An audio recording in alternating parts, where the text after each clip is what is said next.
Jersey. Isn't it about time for somebody's favorite radio program? Yeah! 97.3 ESPN presents The Sports Bash with Mike Gill. When I'm driving, I got a guy on the radio who talks to me. I can't see him, but he talks to me. Now, live from inside the Ocean Casino Resort Studio, here's Mike Gill. It is a Thursday edition of the Sports Bash. We are live at the Tropicana, Chickies and Pete's. What's going on, everybody? I'm your host, Mike Gill. Josh Henning producing today's show. Pete G is my on-site producer as we go on a 4-hour Thursday journey together. We've got Thursday Night Football back tonight. We got the Phillies starting a 4-game set with the Mets as the Phillies fail in their first chance to clinch a playoff berth. But the Brewers, they're in. How about that? The Brewers clinched a playoff spot before the Phillies, but really a big series between the Phillies and the Mets. And we'll tell you why coming up here on the Sports Bash today. The coordinators spoke. Vic Fangio, who has kind of become like the must-hear coordinator when he talked. You know, Kellen Moore, the offensive coordinator, generally the offensive coordinator, you talk about the skill position players, you want to hear what he has to say, you know, about the offense. No A.J. Brown, where can they pick it up, what did Hurts do, what did he see on that last play, all of that stuff. But it has become Vic Fangio as the guy that you kind of want to hear what his curmudgeon-y answers are going to be. And he kind of gave you a couple today. We'll dive into them as the Eagles get ready to take on the Saints. How many people out there? Here's a question I have. You know, I was talking to somebody on social media who sent me a tweet at Mike Gill Show. You can watch the show live at Mike Gill Show on the X platform. So listen, I said this yesterday, and I want to kind of recycle it. I said this in the 5 o'clock hour late yesterday before I got off the air. But I want to kind of recycle it back to our 2 o'clock hour listeners. I want to try to get in the mind of somebody who prefers to put more blame on the coach than they do the players. And I want to try to get inside your mind and see what makes you think this way. 609-403-0973. 609-403-0973. Okay? And listen, I'm not saying you're wrong. I'm not saying I'm right. I'm just saying I don't understand your line of thinking. So I want to read a tweet for you that I got on social media at Mike Gill Show. All right? And it kind of starts like this. You know, I say Nick Sirianni. This was how it started. I said Nick Sirianni is essentially getting blamed for having trust in his players to get the job done. Fair or unfair? All right, this goes back to the 3rd and 3, the kick in the field goal, all that stuff. All right? To which I got a tweet that says, can't agree. Poor decision, period. You're paid to put the players and team in the best position to win the game. He failed to do that. All right, so I said, so wide open isn't a good position to be in? Would you rather have him double covered? You like that answer? Not bad. Would you rather him double covered? So, all right, he doesn't like the play. So he says, I can't agree. It's a poor decision. You have to put your players in the best position. Did the coach not put his player in the best position? He was wide open. It worked. The defense, I mean, it worked on the defense, and it just wasn't executed properly. All right, so then he says, I'm missing the point. You don't take the risk. It's a bad decision. Run twice or run, then kick. Anything but a play that has a chance to stop the clock. I get he was open, but look what happens. A drop. That's the issue. You eliminate all the things that go wrong. To which I said, so you're assuming he doesn't fumble. The guy was in position to make the play. He simply didn't. We always assume what we would have done would have worked. So fine. They run the ball, and then they kick the field goal. Atlanta still went right down the field and scored. We're trying to, so this goes to what my question kind of comes. So he says, and a fumble is only one bad thing that can happen on the play. On a pass, you could drop it. It's a bad pass. It's an interception. Sure, I'll play along. A pass has more possibilities of bad things happening. But it didn't. It wasn't a bad pass. It wasn't an interception. it was a drop, which he put the player in position to make the play. The player didn't make the play. So all the bad things that could have happened, which is the reason you don't like the play, they didn't happen. So the play was called. It was executed properly by everybody except for the guy who didn't catch the ball. The same guy we're now assuming wouldn't fumble the ball had he got the ball handed to him. So here's my question, and I go back to, I choose to blame the player more than the coach. The player was put in position to make a play, and he simply did not. If you don't like the play call, fine. But the play call worked. And as long as the player does his job, we are coddling the player too much. For me, I choose to blame the $12.5 million wide-open player. Catch the ball. Why are we letting that off the hook? So that's what I want to get into. What is the mindset of the guy or girl who wants to blame the coach more than the player? I don't understand it. I just can't get into the mind of that person. I think I have a clue. What is your clue? Because I've been trying to figure this out, and I have my own theories. It just seems that over the years, it just continues to be it's the coach's fault. It's the coach's fault. It's the coach's fault. The coach's fault. It's the coach's fault. It's Doc Rivers' fault. It's Brett Brown's fault. It's Rob Thompson's fault. It's Doug Peterson's fault. It's Nick Sirianni's fault. It's Gabe Kapler's fault. Oh, Gabe Kapler. No, I think that Gabe Kapler won 107 games one year. I know, and hey, Doug Peterson won the Super Bowl one year as well. That's right. But it was his fault at one point. I think it goes back to last season. I think it goes back to 10-1, and people have some PTSD dealing with Sirianni, and Monday night reminded you a lot of what happened at some points last season. It doesn't matter who the players are. You could put Saquon Barkley in there and whoever else you want to, but I think it goes back to last season and the confidence the fans have that they don't have in Nick Sirianni. Which is fair. But here's my point. People have preconceived notions. They just don't like Sirianni. They don't think he's the right guy. He should have been fired. But can't you say, like, okay, let's say, Peachy, you hate Nick Sirianni. You hate him. You want him gone. Right. I don't know if that's your opinion or not. No, it's not. I mean, not yet at least. Okay. But let's say you did. Okay. I don't know how that person can't separate to say, you know what, I don't like Nick Sirianni. I don't think he's the right coach. But the play actually worked. The guy's got to catch the ball. Yet, we don't want to blame Barkley for dropping the ball. We would rather blame Sirianni and say, since I preconceived don't like this guy, it's his fault, and I'm going to blame him. I don't have that mindset. If I hated Sirianni, I would have to say, look, I don't love the play call. It's not the play call I would have called, but the guy was wide open. He was. So I'm going to blame the player. I'm going to blame the player. Now, you would say it's a stupid play call. Do you blame him for kicking the field goal on fourth down? No, not at all. Okay. Would you have rather he went for it on fourth? I would have rather them run the ball on third and then go for it on fourth. Me too. I would rather run the ball on third down, see what happens. And then, if I really thought that pass play was the play, then you hit him with I would have gone with it on fourth. Yeah. I don't like that they called it on third. But my point is, okay, I did not like the play call, but I can still step out of the box and say, I don't like the play call, but man, it was wide open and the player dropped the ball. So therefore, I can't be as mad at the play caller because his play worked. And I don't think the players are. I think the players are with you as well. I think Barkley certainly took it on his shoulders. Oh, listen, the players, we had Colin Thompson on who played in the NFL for multiple years, and he said, look, the players expect that play call. They want that play call. To go win the game. They want that play to end the game. Right. So the players are on board with the play call. I just don't understand how and listen, I just want to hear the reason why you as a fan would watch that play, see it wide open. Now, like if he would have caught that ball, you would have been pumping your fist and saying, awesome.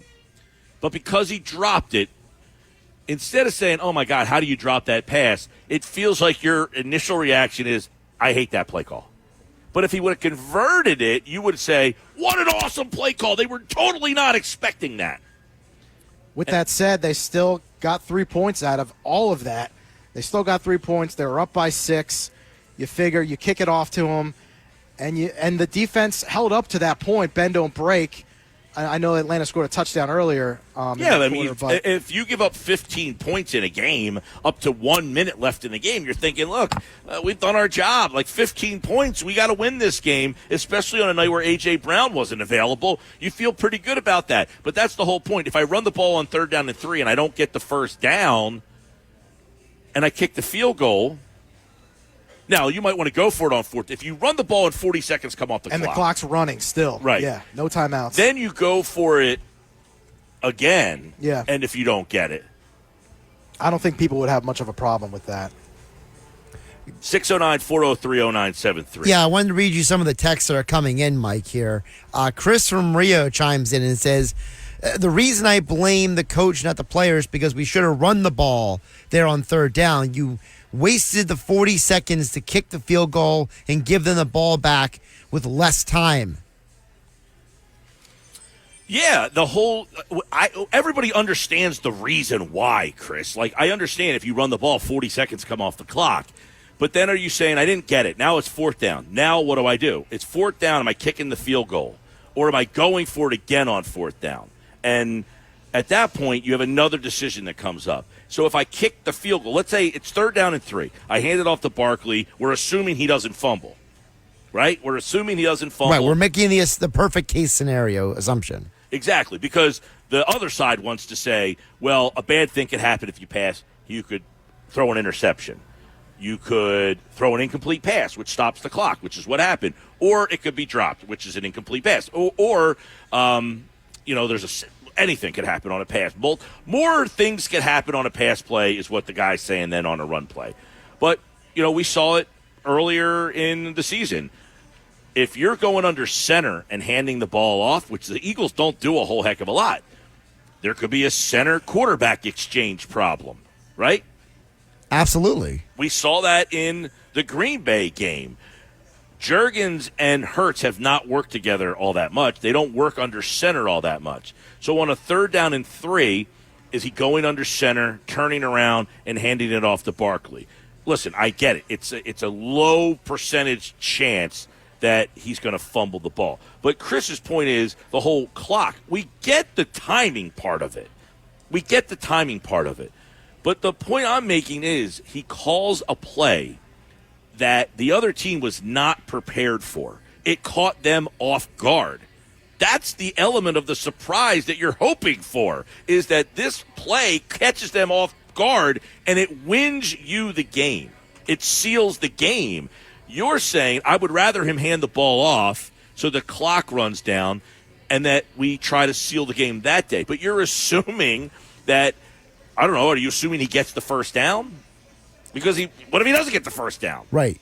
I think in Chris's mind, he's still going back to the whole the idea that they're running the ball, they run the clock down. The idea that you're giving the other team less time to get down the field, because the working theory is that if it took them 1:05 to get down the field and you give them less than a minute on the clock, then you have a chance to not let them make that Here's touchdown another drive. thing. Everybody's assuming the tush-push thing, that this team automatically gets that tush-push. And it's not anymore. It's not the same as last year, as we've seen. They fumbled the one time. They didn't get it another time. So you can't just say it's 4th down and 2, and we're going to do a tush-push and end this thing. It's not as guaranteed yet that play is going to work as much as you felt it was a year ago, right? Absolutely not. Mike, I want to get you another text here at 609-403-09. And by the way, yeah. Chris in Rio, I'm agreeing that I would have run the ball and then see what happens there. But my point is, instead of blaming the coach for the play call, I would say, this is my point. This is what I'm saying. My mindset is why I don't like the play. Instead of saying I hate the play, I'm blaming the coach for calling that play, I would say I don't like that play, but the guy was wide open, man. As much as I don't like that play, I can't blame the coach. He called a play that caught the other team off guard. His $12.5 million running back has got to catch the ball. So my point is the mindset of the person who says, I choose to blame the coach for the play call over saying, I didn't like the play, but you still got to catch that ball. So therefore, I'm putting more blame on the running back. That's my point. Rick in EHT chimes in and says, Mike, it's not that I put more blame on the coaches and the players because the players need to make plays. My criticism of Sirianni is that he has no say or control over the team. Therefore, the players don't respect or fear him. Totally disagree with that wholeheartedly. That's Rick in EHT's complaint about Sirianni. It sounds like the same guy who texted yesterday about what does he do. Asinine. It's an asinine thought. Rick, you need to do more research and figure this out. Get the Kelsey bite of how much they respect Sirianni and how much he holds the players accountable, all that stuff. I don't need to hear Rick and EHT telling me that he doesn't call the plays and therefore they don't respect him. Do they not respect Mike Tomlin, Rick, because he don't call the plays? Do they not respect Dan Campbell because he don't call the plays? Do they not respect John Harbaugh because he don't call the plays, right? So this whole theory of he doesn't call the plays is so small-minded and ridiculous. It's preposterous to have that thought. Rick, I don't know how you got that sheltered of a thought, but you got to get out of it, man. You got to break free from that thought. It has nothing to do. In fact, sometimes the players respect you more that you're willing, you know, what I have the Kelsey bite ready if you want it real quick. Yeah, there was somebody the other day. Man, who said this the other day about the true leaders allow their coaches to make the decisions and you are at the top overseeing them instead of being the guy that meddles and has his hand in everything and doesn't allow their coaches to be, you know, the coaches that they want to be. Sirianni, listen to what Rick, don't take it from me, okay, Rick? You can have your opinion. You don't like Sirianni. That's obvious. Don't take it from me. Take it from Jason Kelsey. Nick, and I really mean this, is one of the best coaches I've been around, and talking about coaching situational ball, really understanding what to do in the right moment, motivating guys. We coach things up in team meetings and hold people accountable better than pretty much any other coach I've been around. Keeps people accountable more than any coach he's ever been around. Play it one more time because there's something else that he said in there that I want to jot down. Nick, and I really mean this, is one of the best coaches I've been around, and talking about coaching situational ball, really understanding what to do in the right moment, motivating guys. We coach things up in team meetings and hold people accountable better than pretty much any other coach I've been around. Situational ball, motivating people, holding people accountable. If I want a head coach, I don't give a flying flip if he calls the plays. Does he hold people accountable? Jason Kelsey says better than anyone I've ever been around. I don't care if he calls a play. Can he motivate the team? Do they want to play for him? Better than anyone he's ever been around. Situational plays and situational football. Does he call the plays, Rick? I could care less. Can he do those three things? Can he get the game plan? Can he motivate the players? And does he hold them accountable? That, to me, trumps Mike McDaniel down in Miami coming up with some play calls. So I'll go with that, Rick, and I hope you do too. I'm not telling you have to. I'm not telling you you're wrong for your thoughts. I just think they are totally baseless and off base. And I hope that listening to Jason Kelsey tell you holds more weight than it coming from me. 609-403-0973, 609-403-0973. Got a busy show for you today. Brian Baldinger is scheduled to join us in about an hour from now. McMullen was at the press conferences today. You'll hear from him. Football at 4 with the breakdowns from DeCecco. One thought, every game, Casey Joyner on the Sports Bash. Where are you watching us today? Are you on the X platform at Mike Gill Show? Follow us over there. Use the hashtag SBLive and get us on a Thursday edition. Live here at Chickies and Pete's. We're in Atlantic City. We'll be at EHT next week. It's the Sports Bash Live on 97.3 ESPN. Hey, I want to tell you about some unbeatable lease offers from my friend Rocco over at Key Acura of Atlantic City. Now through September the 30th, you can drive home a 2025 Integra for just $399 a month, $29.95 down. Need a little more room? 2024 RDX all-wheel drive is yours for just $393 a month, $49.95 down. Visit Key Acura of Atlantic City, Tilton Road, EHT, the small but friendly dealer. See dealer for details. 609-403-0973. 0973, 609-403-0973. That's the text board. X platform at Mike Gill Show. Message me over there on your free mobile app. You can message us through the app on your phone. Tons of ways to get in board today. If you're someone who blames Sirianni, what is the mindset? Why is it that you would say, you know what, I blame him over the player who made the physical mistake on the field? I just want to get your reasoning. That's all. We can all agree to disagree today. We'll have a little fun. You want to come have a drink with us here It's at crowded Chickies here and today, Pete's? huh? Oh, man, There's the a lot of people Tropicana's here. bustling today. It really is. More Sports Bash coming up on 97.3 ESPN. The Sports If you're a facilities manager at a warehouse and your HVAC system goes down, it can turn up the heat, literally. But don't sweat it, Grainger has you covered. Grainger offers over 1 million industrial-grade products for all your operations, including warehouse HVAC maintenance. And even better, they offer access to experts and fast delivery, so you and your warehouse can both keep your cool. Call 1-800-GRAINGER, click Grainger.com, or just stop by. Grainger, for the ones who get it done. with Mike Gill Do I have everybody's attention now? on 97.3 ESPN and the 97.3 ESPN free mobile app. All right, 227 Sports Bash live at Chickies and Pete's. Yes. By the way, Chickies and Pete's, October 17th is having their Bourbon and Cigars Perfect Pairing Night. Tickets are on sale. $60 pre-sale, $75 at the door. The ticket includes tasting of 4 bourbons, 1 cocktail, with a bourbon of choice and a choice of select cigars. That's a pretty good deal.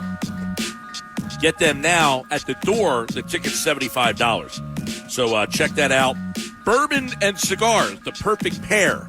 Chickies and Pete's, October 17th. You a bourbon guy there, PG? I am not, no. More of a red wine type of guy. Cigar? Not really. Wow. It's got to be a really special occasion. My guy Jeff in Ocean City, shout out to him. Last week at Charlie's, he brought me a cigar. Did he? Yeah. Did you partake? We're going to have a, I give it, Heidi's the cigar smoker. Is she really? Yeah. I didn't know that. Yep. Wow. So tomorrow we're at Charlie's. Yeah. 15-year anniversary I know party. that. Yep. Last one. Charlie's in Summers Point. We're at Chickies today, though. All right, give me. Let me throw out the text board number again: 609-403-0973. Before we get to the text board, let me go to some messages on the X platform and on at Mike Gill Show. Shaner, what's up, Shaner? Says Barkley catches. It's a first down or maybe a touchdown. He trusted a man. They paid heavy at that spot. You trust that player, not Nick's fault. By the way, Nick doesn't call that play. It's a play call from Kellen Moore, but Correct. that's neither here nor there. If there is a coach to blame, it's Vic. Too obvious. If you don't trust your players, you're going to run it from every time and maybe an occasional play action. That was on Barkley. I don't know what he was talking about there. That got a little convoluted. Well, you mentioned that if does that play call get dialed up for Miles Sanders? You know, is it the personnel that maybe that's a great question. Maybe it doesn't. Maybe I have more trust in my $12.5 million running back. Exactly. Maybe I say I have Saquon Barkley. Yep. I'm going to make sure that I utilize him in this spot. I I will don't think say, Miles Sanders gets that ball there. I will say, guys, That's that an excellent point there, PG. Oh, well, thank you. 2 points. 2 points today. Rack them up. Go ahead. I was going to say that is a play that has been in the Kellen Moore playbook for years. You go They back. ran it earlier in the game to perfection. It's Atlanta also ran that same play too, I think. they also ran the play with the Chargers and the Cowboys. He would do it with Tony Pollard for years. Let me tell you something. I wasn't surprised by that play because I've seen it done against the Eagles time and time again. That little out. Sometimes it's the tight end that releases and gets into the flat, and he's wide open when you junk up the line, like Sirianni says. You know, when you go into a goal line defense and you're packing that line thinking a run's coming, how many times do you see that fake little hand, naked boot, and then the tight end out in the flat, and he just rips your heart out, and it seals the deal? I wasn't surprised to see the play because I see it all the time. Usually it's a tight end, though, that usually – now, if he would have thrown the ball to Goddard, would you feel better? Well, I would like them to throw the ball to Goddard at all. I mean, that's one thing. All right, what do we got on the text board? I see the text board's blowing up right now. Yeah, so let me get to some of these. First of all, Jeff from Ocean City, you mentioned him earlier. He chimed in and says, Mike, I didn't want Sirianni after last year's collapse, but I was willing to give him another chance when I heard you play guys like Jason Kelsey's endorsement. But no playoffs this year. Nick has to be gone no matter what. If they don't make the playoffs, he's out. 100%, Jeff. And he says, by the way, it was the perfect play call. Barkley was wide open. Jeff, see, now there you go. He says, I didn't want Sirianni back, so he's not endorsing Sirianni, right. But he's able to separate it and say, as much as I don't like Sirianni, it was a great call. You got to make the play. That's my mindset. I don't love the play, but I can't blame the coach first. You know, the guy on Twitter says to me, you got to put the guy in position to make a play. He was wide open. You can't be in better position than that. Exactly. By the way, Kevin in Canada mentions Dallas Goedert for you, Peachy. Kevin in Canada chimes in and says, are we going to address the real elephant in the room that's Goddard? Obviously, this dude has only been blocking. He's not getting open enough for Hurts to throw him the ball. I don't agree with that either. Go watch the All-22, as we talked about yesterday. Goddard's open. Hurts doesn't like to use the middle of the field, and that's where Goddard's open. Jeff from Galloway chimes in on the text board, Mike. He says, I think it's Rob Thompson's fault because of Saquon Barkley. I meant to post on our social media question of the day today, and maybe if Earnshaw's listening today, he can use this for his question of the day. Who do you trust less? Who do you trust the least? Rob Thompson to win the World Series or Nick Sirianni to win a Super Bowl? Oh, my goodness. That's a beautiful question right now. Thompson and Sirianni have both been in the championship games. Thompson. I don't really have a problem with Thompson. Although his bullpen usage, they got to figure out the best version of that bullpen before the postseason. I mean, I don't think Thompson's perfect, but I also understand that a lot of the decisions are made are organizational. He's not making these decisions. I mean, are they going to insist on using Estevez in those late inning spots like last night? That's a good question. Who is the guy that gets those ninths? Or is he said it the other night, we have 5 guys that we like, because he said, why not Estevez in the ninth? It was a 4-run game. He pitched Hoffman. He said, he was hot. I love that term. He was hot. I mean, come on. That's all well and good, but, I mean, when it's 4-3 in the ninth in the NLDS, and I agree with you. And you're in a closing save situation here, who are you going to? How are you going to line it up? Pete, would you rather them go to Hoffman in that situation? I think I'm getting to that point that I'm not trusting Estevez, why he was brought here. If you remember the Knicks Nuggets segments, I told you, getting a save in the middle of Anaheim where there's nobody in that stadium is a lot different than 40,000 people waiting with anticipation if you get that last out. And I just had a little caution with that. Sometimes you get the closer from the bad team. And that's the only place you can get the closer at the deadline because the good team ain't trading the closer. So you're going to take a guy who hasn't been in a lot of high-pressure situations. That's all. What else we got? Cole from LBI has a question for you, Mike. He says, if things don't turn around for the Eagles and things keep being more messy, how long are we going to hang on to these Jason Kelsey and Brandon Graham clips? What does holding people accountable mean if the Eagles keep losing? Fair question. I mean, someone's got to be the fall guy, Cole. So obviously, if the team keeps losing and at the end of the year they don't make the playoffs, Sirianni's gone. At the end of the year it's a disappointing finish, Sirianni's gone. You're right about that. Now, that doesn't mean because he's gone that it's always justified, but someone has to be the fall guy. In sports, you can't get rid of 53 men. So if you can't get rid of 53, you get rid of 1. So you're right. If the season doesn't go the way that everybody anticipates, Sirianni's a goner. That doesn't mean it's, the right thing to do or that it's all his fault. But somebody, you want to remodel your house, you don't tear the whole thing down and start back over. You kind of pick a room. Right. You go one room at a time, and then you save back up, and then you go to the next room. Well, Sirianni's the bathroom right now. You want to fix the bathroom? That's the guy that's got to go.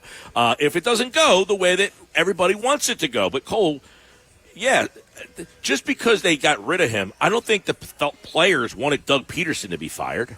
No, definitely not. They didn't want Doug Peterson to be fired. They respected Peterson. They liked Peterson. They thought that he was the coach of the football team. But Peterson couldn't get the front office to get on board with his plan, so somebody had to go. They couldn't, get rid of all the players or anything here, so Peterson was gone. And now Peterson has a problem of his own, another $250 million quarterback that, starting to get a little hot there. I will say about the Jacksonville game, the end of that game, if they actually catch that ball that Lawrence heaves to the end zone, they would have won the game, and we wouldn't be talking about Peterson being 0-2. So it's sometimes one play could change the entire conversation. We also have to remember what you just said. We're 2 games into the season. No one's getting fired. That's true. All right, what else we got? Chris from Cape May chimes in and says, Mike, I think people need to stop focusing on one play or on Sirianni. To me, the blame needs to go to Vic Fangio and Jalen Hurts, because he said Fangio gave up points after holding the Falcons down all game with the bend but don't break defense, and then the Hurts interception was a killer. If I'm ranking my things here, okay, I'll play along with Chris too, because Chris, I like the point you bring up. I agree with you. We're looking at one play, it's a whole game. If I'm looking at everything, though, what am I doing? I'm blaming, okay? Why did I lose that game? I'm going to say, number 1 on that list of why I'm disappointed. Jalen Hurts' decision in the final drive is unacceptable. He's the quarterback and the leader. I'm blaming him the most. He had a great game. I thought he played very well. He played gritty. He made good decisions in terms of when to run. He had a great night with his legs. He made some big throws without A.J. Brown. I thought Hurts, for the most part, played very well, except for in the biggest moment. And like Grayson's grade yesterday, I can grade on a curve. My guy, who's my franchise player, I'm going to be more harsh on him. So, number 1, the guy that I'm most disappointed in is the decision Hurts makes at the end of that game to make a throw that is not necessary. That would be 1.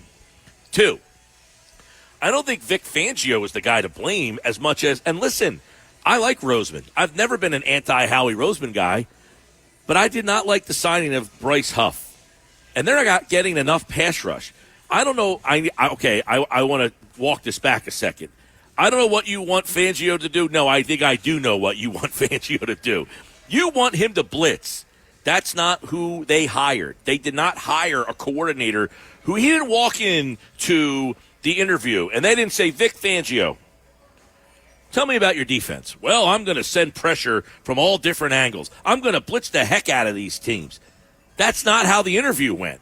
They knew what he was bringing to the table, and these are the players they got him for his style of defense. So if you want to blame somebody, I don't like the pass rush that Howie Roseman has given Fangio.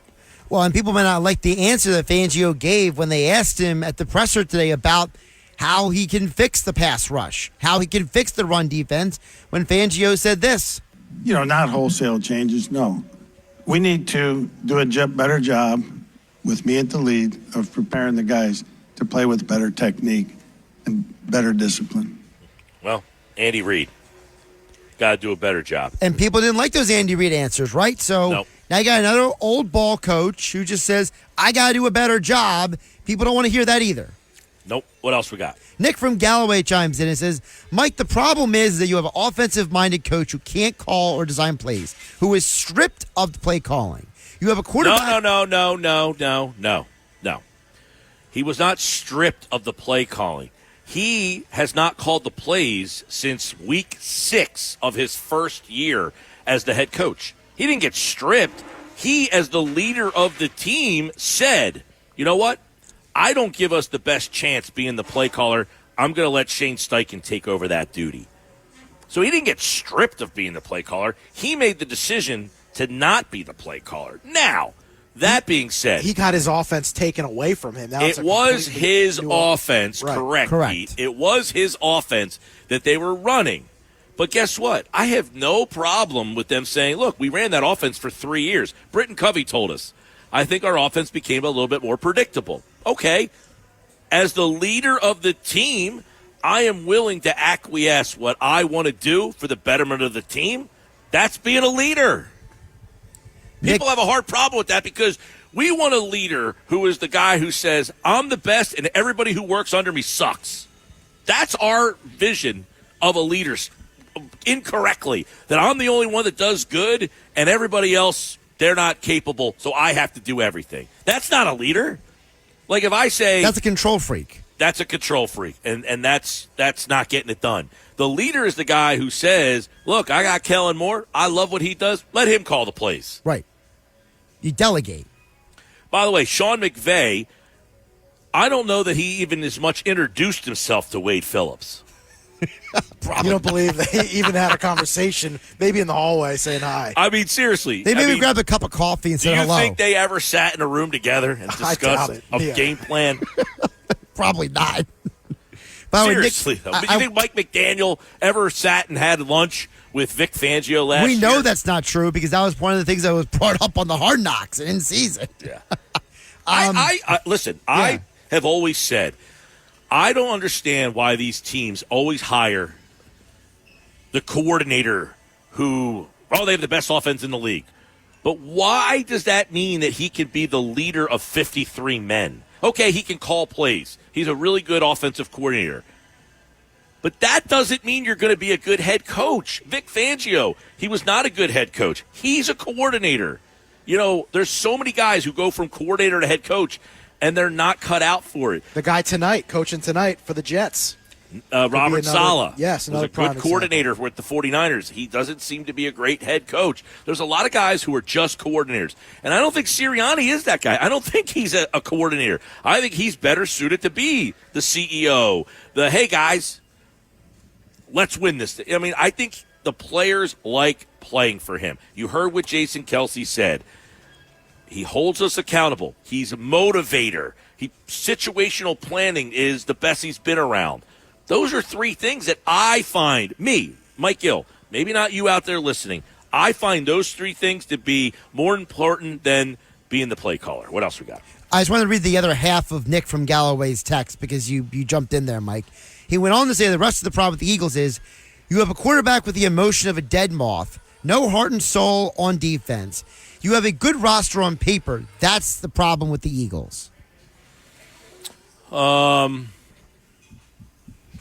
Man, I just think right now defensively they don't have enough talent. Pass rush is a problem. Linebacking play was good one week, not so good the next. But back then, they gave up 15 points for 59 minutes. I can't really be upset with that. No, the Hurts thing, you either are going to like Hurts or not. I mean, I don't love his personality myself. He answered questions yesterday, and I'm like, all right, buddy, like, you want to be here or not? I mean, you got paid $250 million. Show me you want to have some pulse. I don't love Hurts' demeanor a lot of the times either. Big Al has a very interesting anecdote on the text board, Mike, at 609-403-0973. He says, for all the people who want Bill Belichick to be the coach, remember, he won nothing without Tom Brady. Sirianni's been to a Super Bowl. That's from Big Al in Vineland. I asked this question a lot about Sirianni. What role did he have the year they went to the playoffs? The first year. That team had no business going to the playoffs. Do we agree on that? Yes. 100%. How did he get them to the playoffs? What role did he have in that? Well, that was the year he gave Shane Steichen the play calling, so was that the key? Like Jalen Hurts, lightning in a bottle? But my point is on that, he understood what I'm doing isn't working. Let Shane kind of take over and let me kind of oversee everything. Maybe we should try more of this. They went to the playoffs with a team that had no business going to the playoffs. The next year he goes to the Super Bowl. What role did he have in that team getting to the Super Bowl? Did he have no role? Well, you can't say that. Okay. Yeah, you can't say that. Last year they were 10-1. What role did he have in them getting out to it? And by the way, what role did he have in them collapsing after that? But my point is this: they got out to a 10-1 start. They won games against Buffalo. They went on the road at Kansas City. It's not like they were beating up on, the Carolina. Panthers. So he had a huge sample size of things. Now, your point is out. What role did he have in that? Okay, that is the smaller sample size of the things that were positive. But we want to go to the smaller sample size. I think we can go to the smaller sample size if that sample size continues to expand. And, right now, to me, 1-1 is not that much different as 2-0. It's still 2 weeks into the season. That's my point. We're going off of one game and now saying that all of the stuff that was playoffs, Super Bowl, 10-1, And we're going off of one game and saying that stuff doesn't matter. It's this that's the problem. Now, I have a hard time with that. 609. Because, listen, in any world, if you hand your resume in and someone only looks at one thing on your resume, you're going to be, wait a second, look at all the experience I have here. But this is the only thing I really care about. You're going to be disappointed in that. You're going to say, wait a second, so all these other life experiences I have don't really matter? 609-403-0973. We'll answer more of your text messages on the other side. I see that text board continues to fill up with your messages. Keep them coming. 609-403-0973. Watch the show live on the X platform at Mike Gill Show. We're live at Chickies and Pete's at the Tropicana in Atlantic City. You're listening to the These days, work is in trouble. We've outsourced most of our manufacturing to other countries, sending away good jobs and our capability to make things. American Giant is pushing back against that tide. They make the high-quality clothing staples you need for a comfortable, stylish, and active summer wardrobe, like vintage-style tees, breathable polos, lightweight sweatshirts, and so much more, right here in the USA. So when you buy American Giant, you create jobs in towns and cities across the country, and jobs bring pride, purpose. They stitch people together. Support America's workers and get 20% off your first order at American-Giant.com with promo code STAPLE20. That's 20% off your first order at American-Giant.com, code STAPLE20. with Mike Gill. And it just keeps getting better. On 97.3 ESPN and the 97.3 ESPN free mobile app. All right, 251 Sports Bash Live, 97.3 ESPN. I'm Mike Gill. Josh Henning producing the show. PG is here. He's my on-site producer today. We got the text board back in the studios of 97.3 ESPN, our Ocean Casino Resort studios. All right, 609-403-0973. Fire me a couple more texts here. What do we got? So Joe from South Jersey says, Mike, people need to remember that it's week 2. People, remember there are other things aside bad coaching and a guy dropping a pass on third down. Yeah, like that's what raking your leaves. Right. I think he meant there are other things in the game. Yeah. Winterizing the house. Baseball. And the fact that the game's on Monday night, you got everybody who's already raked their leaves. That's now they're true. sore, and they're we finally get a Sunday at 1 game. Finally. 3 weeks in a row. It is finally. Yeah. Get the Rock to come out and just say finally. An Eagles game at 1 o'clock. What else? Jeff from Ocean City followed up, Mike. He says, the difference is that Doug won the Super Bowl because he left his foot on the gas pedal. Nick took his foot off the gas pedal. Well, didn't Nick put his foot on the gas by throwing the ball on 3rd and 3? He left points on the board in the first quarter, not kicking the field goal. Yeah, he put his foot on the gas. He Yeah, tried to exactly. score a touchdown. Yeah. That's counteractive there, Jeff. I think the problem He is put his foot on the gas. He tried to score a touchdown instead of 3. But then Mike, he tries to throw the ball on 3rd and 3, and instead we're criticizing him for that. He did put his foot on the – now, the only one where it was kind of counterintuitive is he on 3rd down he threw it, which is put your foot on the gas, trying to end that game, and then he kicked the field goal. But, Mike, I think it goes back to what you said earlier in the hour, which is people have the scenario in their mind, and it's perfect in their mind. Like the 4th and 4, right? When he went for it, well, we don't count that because they didn't make it. Whereas if he would have made it, then we say he's aggressive. But when he's aggressive and doesn't get it, then it's a problem. Sure. Listen, absolutely. I don't understand the whole analytics of why, but when you were watching the game on Monday night and the Eagles went for it, Buck and Aikman showed it up on the screen. The analytics say go for it. They were joking about it. And I don't know, right, because we don't know where these analytics come from. Right. What background are they using to gain the data for that information? Sirianni said yesterday at the presser, he's like, there's like 10 websites you can go for analytics. Yeah, but what are those websites using for the data? Yeah, Sirianni's like Fangio. He's like, I use my own data. Yeah. I use my own data, too. It's 4th down and 4. We're at home. I'm going to kick it. That's my data. You like that data? It's not bad. Fizdale? It's okay. Little Fizdale going on? I need a sample size, though. Sports Bash, 97.3 ESPN, the 97.3 ESPN free mobile app, streaming live video on the X platform at Mike Gill Show. Use the hashtag SBLive. I got McMullen coming up on the other side. Did Vic Fangio make him feel any better about the pass rush. We'll ask Johnny Mack on the other side. Plus, coming up at 4 o'clock today, Andrew DeCecco has all the matchups. What concerns him the most about the New Orleans Saints? That's today, plus Brian Baldinger, Baldy, at 3:30. This is the Sports Bash with Mike Gill on 97.3 ESPN and the 97.3 ESPN free mobile app. Now live from inside the Ocean Casino Resort Studio, here's Mike Gill. Obviously played a lot of nickel these first 2 games because the teams are playing a lot of 3 wides against us. So, most teams' normal reaction is to play a good bit of nickel. I have to do a better job of coaching the guys on the technique and do the job better. I just haven't done a good enough job of getting that done. That was Vic Fangio today. Going old school Andy Reid on you guys. I got to do a better job. We're going to go down that road again? Better job?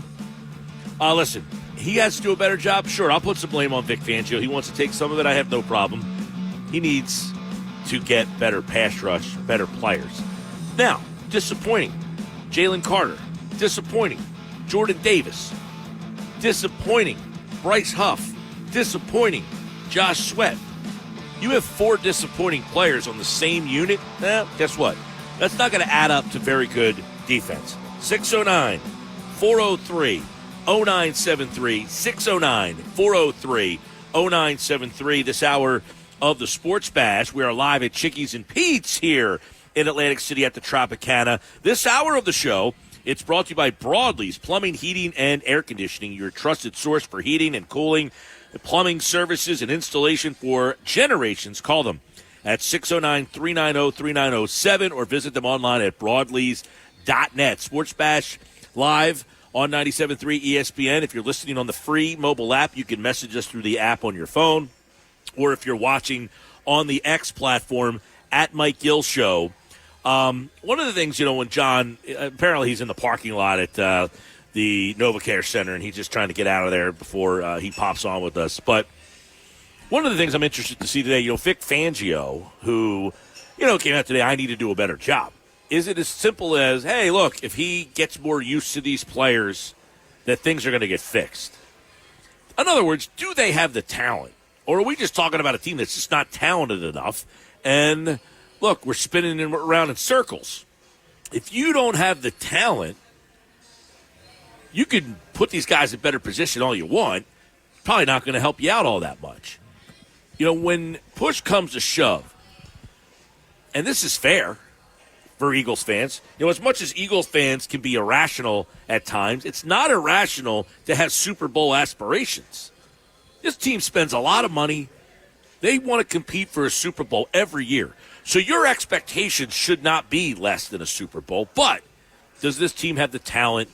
Did they overvalue it? Let's get into it right now. John McMullen, Birds 365, weekday mornings, 8 a.m. on the Jacob Media YouTube channel. That's where you can find him, breaking it all down. And, John, you didn't get a chance to break down Vic Fangio today because he spoke about 2 hours ago. But he went Andy Reid on us. I got to do a better job. Is it as simple as that Fangio needs to do a better job? No, I don't think it's as simple as that. He's obviously trying to protect the players coming off another poor performance when it comes to both the running game and the pass rush, which in turn kind of turns into issues with the pass defense as a whole, which kind of fell apart at the end of the game. So the defensive front specifically is what I sort of put the check mark next to, in the fact that we all thought that this was a talented group with a chance to be good. How good, dependent on steps forward by young players and Bryce Huff specifically. And it hasn't happened in 2 games, to say the least. At the same time, you know, it's a small sample size. It remains a small sample size. And things obviously have to get better. You expect them to get better. But right now, it's not good enough. Now, Hey, the Kansas City Chiefs are two-time defending Super Bowl champions now, and haven't played well early in either of those seasons. So, yeah, there is something to the thought process that you can grow as a group and you can get better as a group as the season wears on and be playing your best football at the right time and making a run at that point. So I wouldn't say the window is shut, but it hasn't been good enough early in the season. All right. I don't, look at somebody texted this in. I want to get your thoughts. It says, Mike, unfortunately, the Eagles' personnel on the defensive line doesn't suit Fangio's scheme. He had Khalil Mack in Chicago, Von Miller with Denver. He does not have an outside rush, and that's why this is probably not going to work. Do you agree? No, well, it's nice to have a Defensive Player of the Year candidate.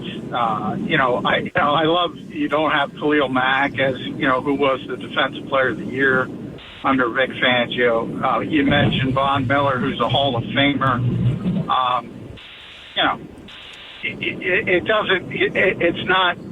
He's been a defensive coordinator for a very long time, a successful one for a very long time.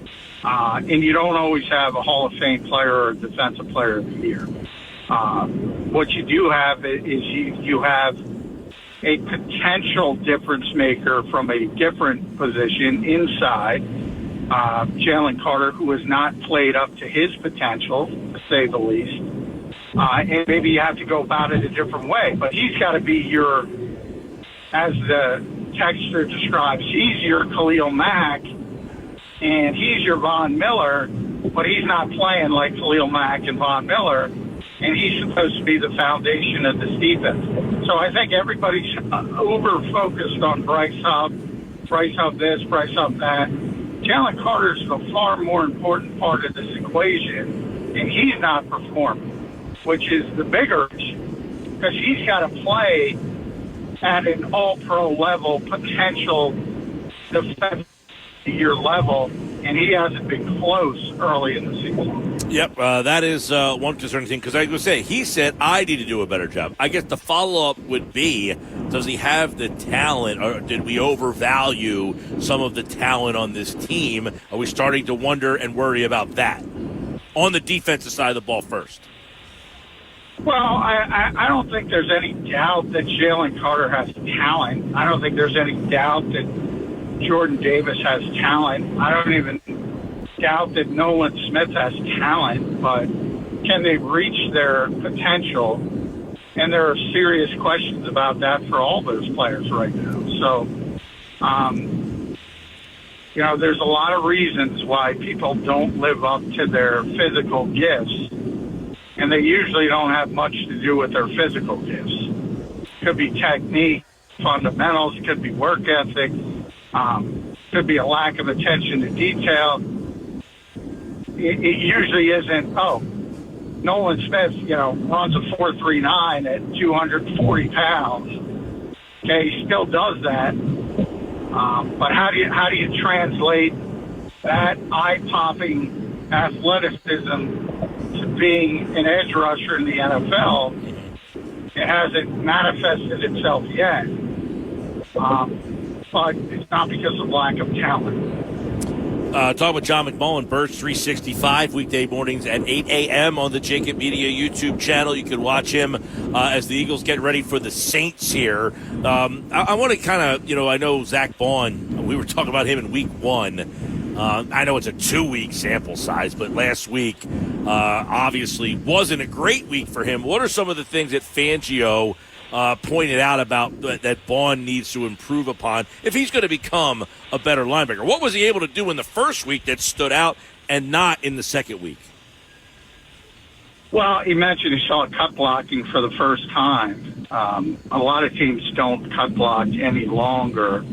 Atlanta's one that does. Used to be the old Alex Gibbs Denver mentality. If you think about Denver back in the day with Mike Shanahan and Terrell Davis and all their great, it seemed like no matter who they had, they would rush for 1,000 yards. Kind of an old school method, so I think that took them by surprise. Vic was talking about that. Now that he's seen it, just New Orleans evidently does it a little bit as well. So he's going to see it again. That first game was not sustainable. I said that on your show. Absolutely. That's not sustainable. I mean, that's not sustainable if you're Fred Warner. So, sometimes it's your night, and sometimes you feel it. I always use, the street shooter in the NBA as a comparison. Sometimes you just feel it. And that was Zach Vaughn. He was Vinnie Johnson when he was heating up. And it's not sustainable from week to week to week. Can he be a competent linebacker? Sure. But he's also doesn't have a ton of experience, so there's going to be growing pains as you get to that point, hopefully. Fangio said today that until we do a better job playing the run, the sacks aren't coming. Is that something, though, that they have the personnel to fix? Because we could all say, let's just say, I don't like their pass rush. I'm not a fan of Huff. Sweat, maybe he's not the same player. Fine, we don't like the edge guys. But do they have the personnel to be better against the run? Well, anybody can stop the run if they want to. And by that I mean you can put 8-9 people in the box if you want to stop the run on anybody. But the whole philosophy of Vic's defense is to do it with as few bodies as possible so you can keep the extra defender in coverage because the goal is to limit explosive plays. So right now, they're not doing a good job with light boxes, a good job with their 50 fronts, their 5-man fronts, their gap-and-a-half fronts. They're not doing a good enough job. And what he's talking about, if you don't stop the run, that means you're typically seeing third and short situations where everything is still on in the playbook for the offense. They can do anything on 3rd and 2. If it's 3rd and 13, people can pin their ears back on the pass rush, and that's when you get the big pass rush numbers. And right now, they're not getting those situations. And he was very honest, and he said, if we continue to do that, they're not coming, the sacks and the pressures. Nobody is good on the pass rush when it's 3rd and short. And the question is, at some point, does he shift and try to use more run support to calm down those issues? And then there's the butterfly effect to that is probably going to have a more difficult time in pass coverage. But, at some point, you got to try something different if what you're doing is not working. All right, John, we'll flip it over to Kellen Moore and the offense there. No A.J. Brown, presumably. By the way, was C.J. Gardner-Johnson out today at practice? Yeah, I did not see him in the portion open. So we'll have to see when the status report comes out after practice. But, yeah, he was not out there for the short period that reporters were out there. Johnny Wilson was, A.J. was not. I don't expect A.J. to play again this week. And everybody, to the Eagles' credit, Kellen Moore again downplayed the impact of game planning on Wednesday, and then all of a sudden A.J.'s out on Friday, and Nick didn't make that excuse. Jalen didn't make that excuse. But I was talking to a couple of receivers today, and they both said, you can't change much in the game plan. So I think it'll help that they kind of know A.J.'s not going to play this week, and they game plan with that in mind. So that being said, it appeared that Jalen Hurts was not too interested in having anything to do with your question yesterday. Yeah, well, that's the thing. I mean, he didn't want to talk about it. Well, he said, yeah, I knew he wasn't playing. Yeah. Well, jeez. Yeah. Well, and I'm glad Jalen said that, to be honest, because I was in the locker room before that, and Dallas said something opposite. Dallas Goedert said, we were still hoping that A.J. could play later in the week, and Jalen kind of shut that down. Now, remember, Jalen's best friends with AJ, so maybe he didn't, and he's obviously the quarterback. So maybe he did know a little bit before others. But I did think it was interesting that the Eagles tried to downplay that, but I think it was a big part of the issues, the fact that, you know, they game planned with him involved, and then they had to tweak it. And, again, a couple of the receivers told me today, didn't get tweaked much. So, you know, if you're just replacing A.J. Brown at X with Jahan Dotson or Britton Covey or whomever, that's not going to work. So, and a lot of people question whether, you know, why Dallas didn't get involved a little bit more. This week should be a better test because they're game planning without AJ, and they know he's not going to be there, whether they admit it or not. But as we talked about, John, back in training camp, if AJ or Devontae were going to miss, they don't really have the personnel to replace either one of those guys. No, and you have to play differently. That's the point. You have to play different. And that means you have to game plan to play differently.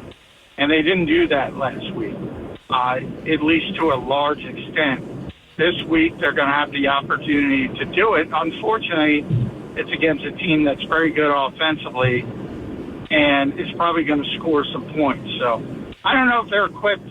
With A.J. Brown, they're equipped to win any shootout. Without him, I don't know if they're equipped to win a shootout.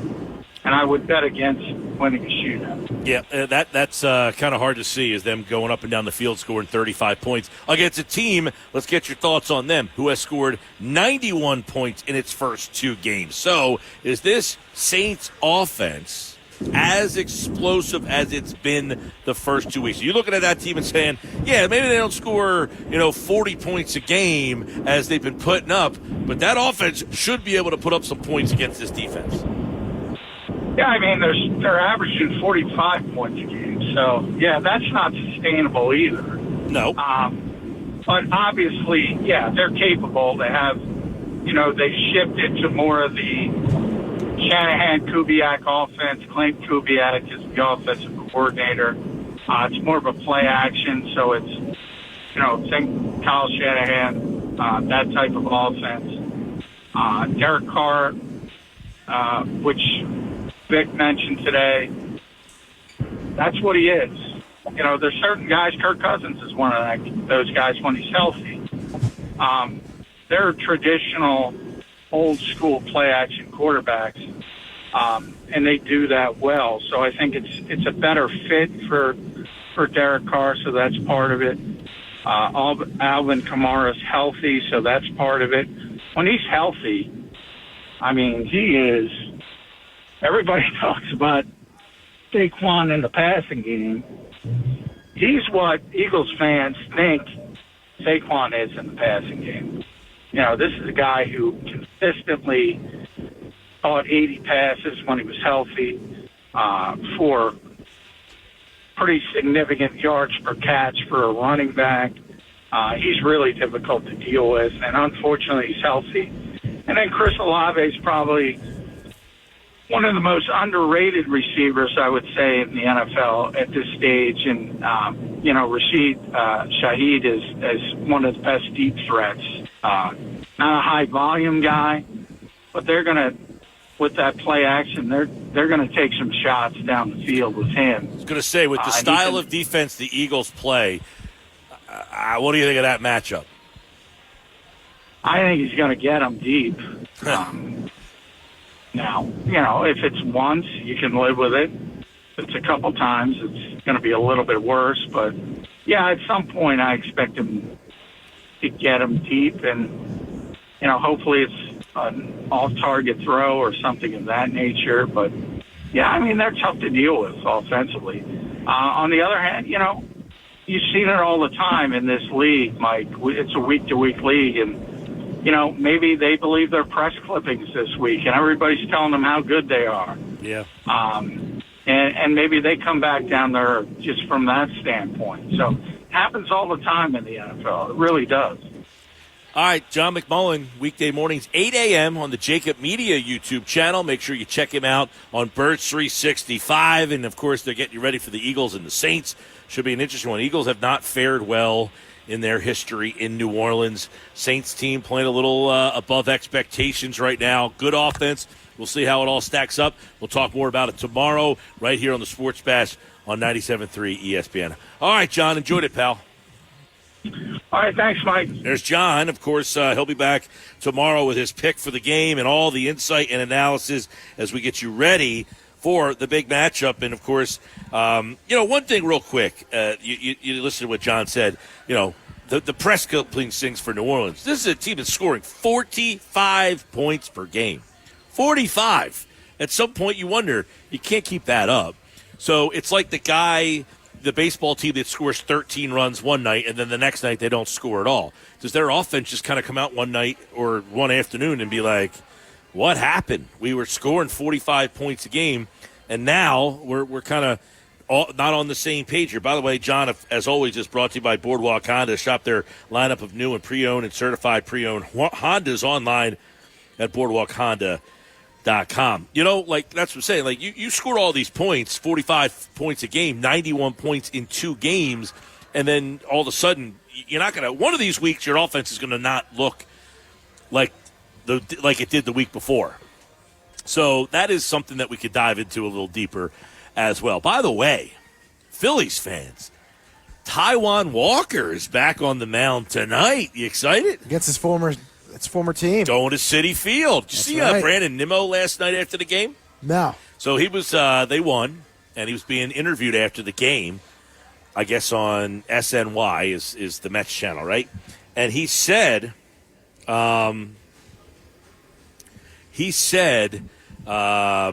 that we need all the fans out here. We need all the fans. This is a big series. We need a playoff atmosphere. This is what you all wanted, Mets fans. We need to fill the stadium tonight. So we'll see if the Met fans come out as the Mets. I don't think the division's really within reach for them anymore. That wild card is, certainly. But the wild card, yes, the wild card is. And we'll see if Brandon Nimmo's plea to the Met fans ends up getting them to come out tonight and being a bigger part of this matchup as the Phillies get ready to take on the Metropolitans. It's a 4-game set, and let's kind of put it into perspective real quick, all right? And how about Hoskins last night getting the pop champagne with the Brewers before the Phillies got to? Right? I mean, the Brewers end up clinching the division with that win last night, and it kept the Phillies from going to the playoffs. Now, the Phillies are obviously going to make the playoffs. They're 91-61. They're 7 games up on the Mets. Worst-case scenario here.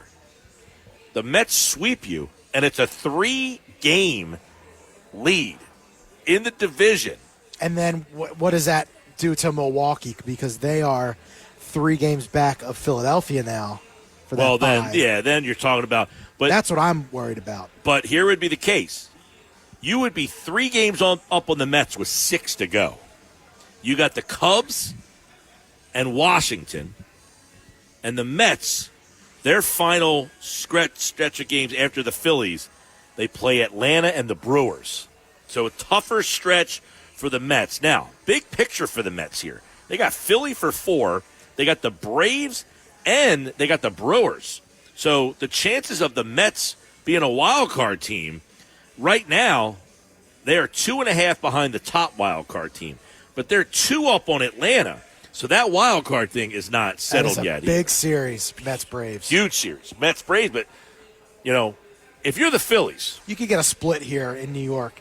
Clinch the division, most likely, by Saturday. And then focus on... Well, you got to win. Yeah, you got to win 1 to get into the playoffs. Right. And then I think the magic number is, was it 3 for the division?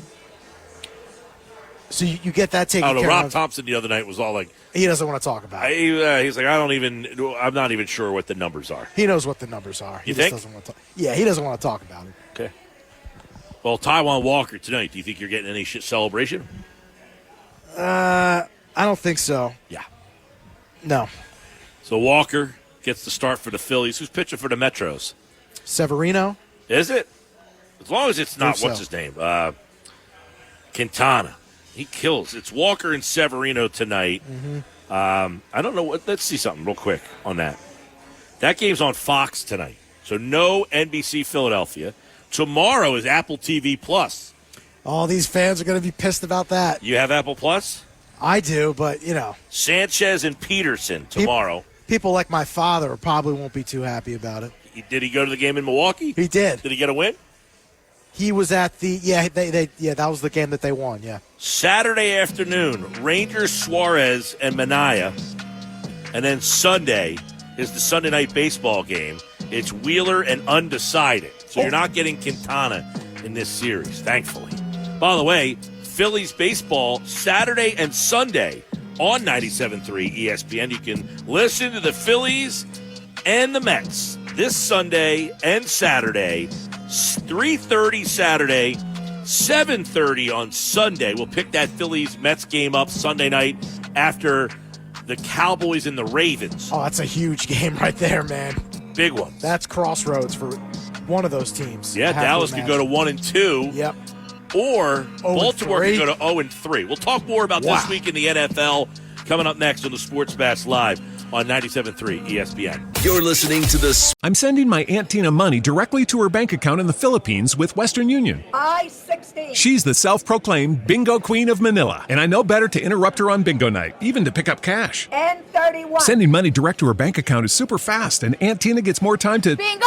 Be the bingo queen. Western Union. Send money in-store directly to their bank accounts in the Philippines. Services offered by Western Union Financial Services, Inc., NMLS number 906983, or Western Union International Services, LLC, NMLS number 906985. Licensed as money transmitters by the New York State Department of Financial Services. See terms for details.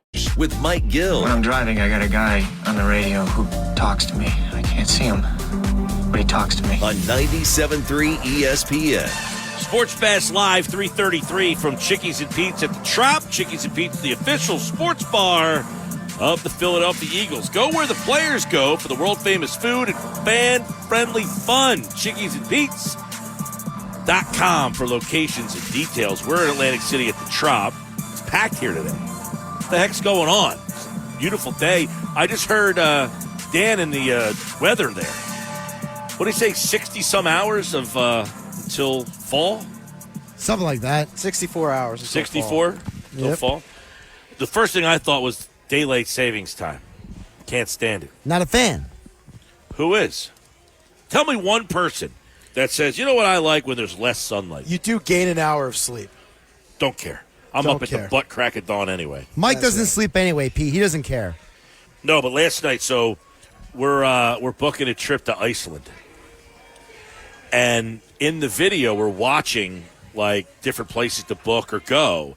And we're looking, like, in June. And apparently in June, the sun never goes down. So the girl's doing the video, and she's like, by the way, it's 2:30 in the morning, and it's broad daylight out. I don't think I can handle that. It's a little too much for you. Well, I mean, in the off season, it's dark the whole day. It never gets light. Right. It's a weird place, man. Iceland. Yeah. Mike Gill, coming to you. All right. Well, I went to college with a girl who's Icelandic. She lives in Reykjavik. Reykjavik. Yeah. Nice. This guy, we got a bunch of Eagles jerseys on over at the They were bar. just doing some shots I over was saying there. that you heard the woo in the background. I did hear a little tequila. something. There was a little, a couple shots. There was 1, 2, 3, 4, 5, 6, 7. There was like 10 people over there. Yeah. Doing some. Jalen Hurts, Kelly Green. Well, normally, I know there's like 1 week when we come here, and it's like the teachers' convention. That's like November. Oh, okay. I was going to say, because it'll be packed in here with the teachers all the time. There's another shot that guy's taking right there. Oh, man. All right, let's get into this week's schedule here on the Sports Bash Live, 97.3 ESPN, the 97.3 ESPN. Our first look at the NFL schedule, week 3. Josh, week 3. 3, sir. Let's go. Tonight, you can listen to the game on 97.3 ESPN. It's the Patriots and the Jets. The Patriots have covered 6 straight as a doggy dog. I got to like them in this spot, too. I think the Jets have been disappointing, but I think the Jets can get better. But I think the line's probably too big here. I'm thinking the Jets are probably a 6-point home favorite, kind of like the Pats. Well, Mike, most of the books have it as a 6-point spread, although there are a few that have 6.5 if you want to dabble with the hook. Okay. I like the Patriots tonight. Rodgers looks good. I mean, after that injury, I think he's starting to. Hey, he's been more. I mean, he's made some good throws, but he hasn't been like, wow, there's Rodgers. Right. But is that That'll good come. enough? They were That'll talking come. about that all day today. Can he be a game? Look, if Rodgers is just slightly better than any of the dog-do quarterbacks they've had the last year or two, they'll be fine. Although their defense is not as good as I anticipated. And they're missing one big piece. Let's be honest there. I love Greeny's line the other day. Hassan Reddick has ruined 2 defenses. You like that one? Well, they got to figure something out. You know, they have to. So, there's some rumors that he might play tonight, Reddick, if they get a deal done. Can you get a deal done today? Get your pads and everything and get out there tonight? Yeah, Willis Reed style. Can you get it done in 3 hours? Right? Man, listen to the game tonight on 97.3 ESPN. Green Bay and Tennessee. Tennessee at home. You know, I always like Tennessee as a home dog over the years. Green Bay, Malik Willis again, although it looks like Jordan Love could be back. He is maybe going to next be week. a game-time decision, LaFleur said today. Wow. I mean, that thing escalated quickly. This is a tough one if you don't know what Love's going to do. I got Tennessee as a home. Man, this is tough because you don't know who the quarterback is. I wouldn't be surprised if they didn't have a line in the game. Oh, there's a line in front of me. Green Bay 1.5. Titans are favored by 2.5 in this game, Mike, at all the sports books. I hate Levis. I think he stinks. I didn't like him in college, though, either. So Not a fan of the Mayo Man. no. Chicago and Indy. 0-2. Anthony Richardson, who I don't think is any good at all. Caleb Williams, who I don't think is very good either. I just think these quarterbacks that come in the league just can't play at this level. I like Williams more than I like Richardson. I'll take the Bears by 2. Colts are favored by 1.5 at home, Mike. That's a tough one, man. Those 2 quarterbacks just aren't good. They're not playing well. Would you take the Bears in that then? I think I might. I think Williams is a better player than Richardson. Plus, I like Williams better than I like Richardson. I think Richardson has no business taking a snap in this league. The money line is plus 105. The world that we live in, where if you could just throw the ball 80 yards in your bare feet, allows you to take snaps in this league, is turned this league into a joke. That kid has no business starting quarterback in the NFL at this stage. Now, I'm not saying he doesn't have the talent to get there, but you got to work at it. You can't just say, hey, you get a quarterback job. You're going to get these kids killed. They don't care. They don't care about these kids. Come on, Mike. Houston and Minnesota. You know, the winner of this game is 3-0. Crazy. I told you Minnesota was playing Houston. The winner is going to be 3-0. And Sam Darnold's the quarterback. You know what? Sam Darnold, though, he is a byproduct of playing too early, and now he sat for the last couple of years, and he was a number 2 pick of the draft. Maybe he's halfway decent. Maybe. I think Minnesota's an interesting play here. I think Houston's probably a road favorite, 2.5. Mike, it is 2 across the board. Texans are favored on the road. But do you like the Vikings in this game? I like the home dog in this one because I think Minnesota with Darnold actually is competent. Plus 114 on the money line, Mike Gill. Not bad. Chargers, Pittsburgh. 2-0, both teams. Someone's going 3-0. Wow. Man, both teams really defensive-minded so far this year. Chargers defense has been really good. Pittsburgh defense has been great. Take the under in this game. I got to imagine the under is like 40. It's less than that, actually. Really? 38.5? 35.5. 35? 35. Dude, you know the Iowa-Minnesota game is 35. That's true. Jeez. You have an NFL game that's matched the Iowa under? I mean, Jim Harbaugh is from the Big Ten, so. Jeez. You guys see Jim Harbaugh compare himself to Moses yesterday? Yes. I like Pittsburgh to be favored in the game by 3. Pittsburgh is favored in this game. That is true, but it's actually just 1.5. All right. Really quick, I'll let you guys know. The money, though, is heavy Chargers. All the money, 70%, is going Jimmy Harbaugh. People like Harbaugh, man. Cult of personality. Denver and Tampa. If Tampa wins, they're 3-0. Denver loses, they're 0-3. That's true. Tampa favored 4.5. I like Tampa. Tampa is 6.5 in That's this game. That's a lot. I don't think I like Tampa that much. You don't like him that much? I think Bo Nix, another guy. He's another rookie that shouldn't stinks. be starting. Those three quarterbacks have not thrown a touchdown yet in the NFL. Williams, Daniels, Nix. That is correct, sir. Did Daniels run for one? That would be fitting. None of these guys can actually throw. Remember, they didn't score a touchdown last week. They won with the field first goals. week I thought he ran for one. Daniels. Jaden Daniels. Yes. Carolina, Vegas. Carolina's dreadful. Change the channel. Although they changed quarterbacks because the Red Rifle. Because Bryce Young couldn't play. He was awful. I think Vegas is probably favored in the game. Carolina, I think they should be better with Andy Dalton playing quarterback. I'll take Vegas 4. Well, they certainly can't be worse. Raiders are favored by 5. Close. You're right there. Right church, wrong pew. Miami and Seattle. Seattle wins. They're 3-0. Your Miami's boy Gino. Quarterback. Skylar Thompson. Not Colin Thompson. They've got all sorts of trade scenarios. Russell Wilson and different Bryce Adam Young. Stafford's involved. Yeah, I saw that as well. That was Seattle Chase traveling Daniel from the this has to be the furthest point northwest to the furthest point southeast. This has got to be the farthest flight. This is the farthest flight in the league. I think the Dolphins actually travel the most miles this year of any team in the NFL. With Skylar Thompson playing quarterback, I got to feel like Seattle's. Wow, the Seattle favored on the road 2-0. Seattle by 2. This game's in Seattle. Oh, it's the other way around. Yeah. Miami flying to Seattle. All right, well, blah, blah, blah. Backwards the other way. Then Seattle's definitely favored. I'll go 3.5. 4.5. 4.5. You were 1 point off there, Mike. They did give him the hook.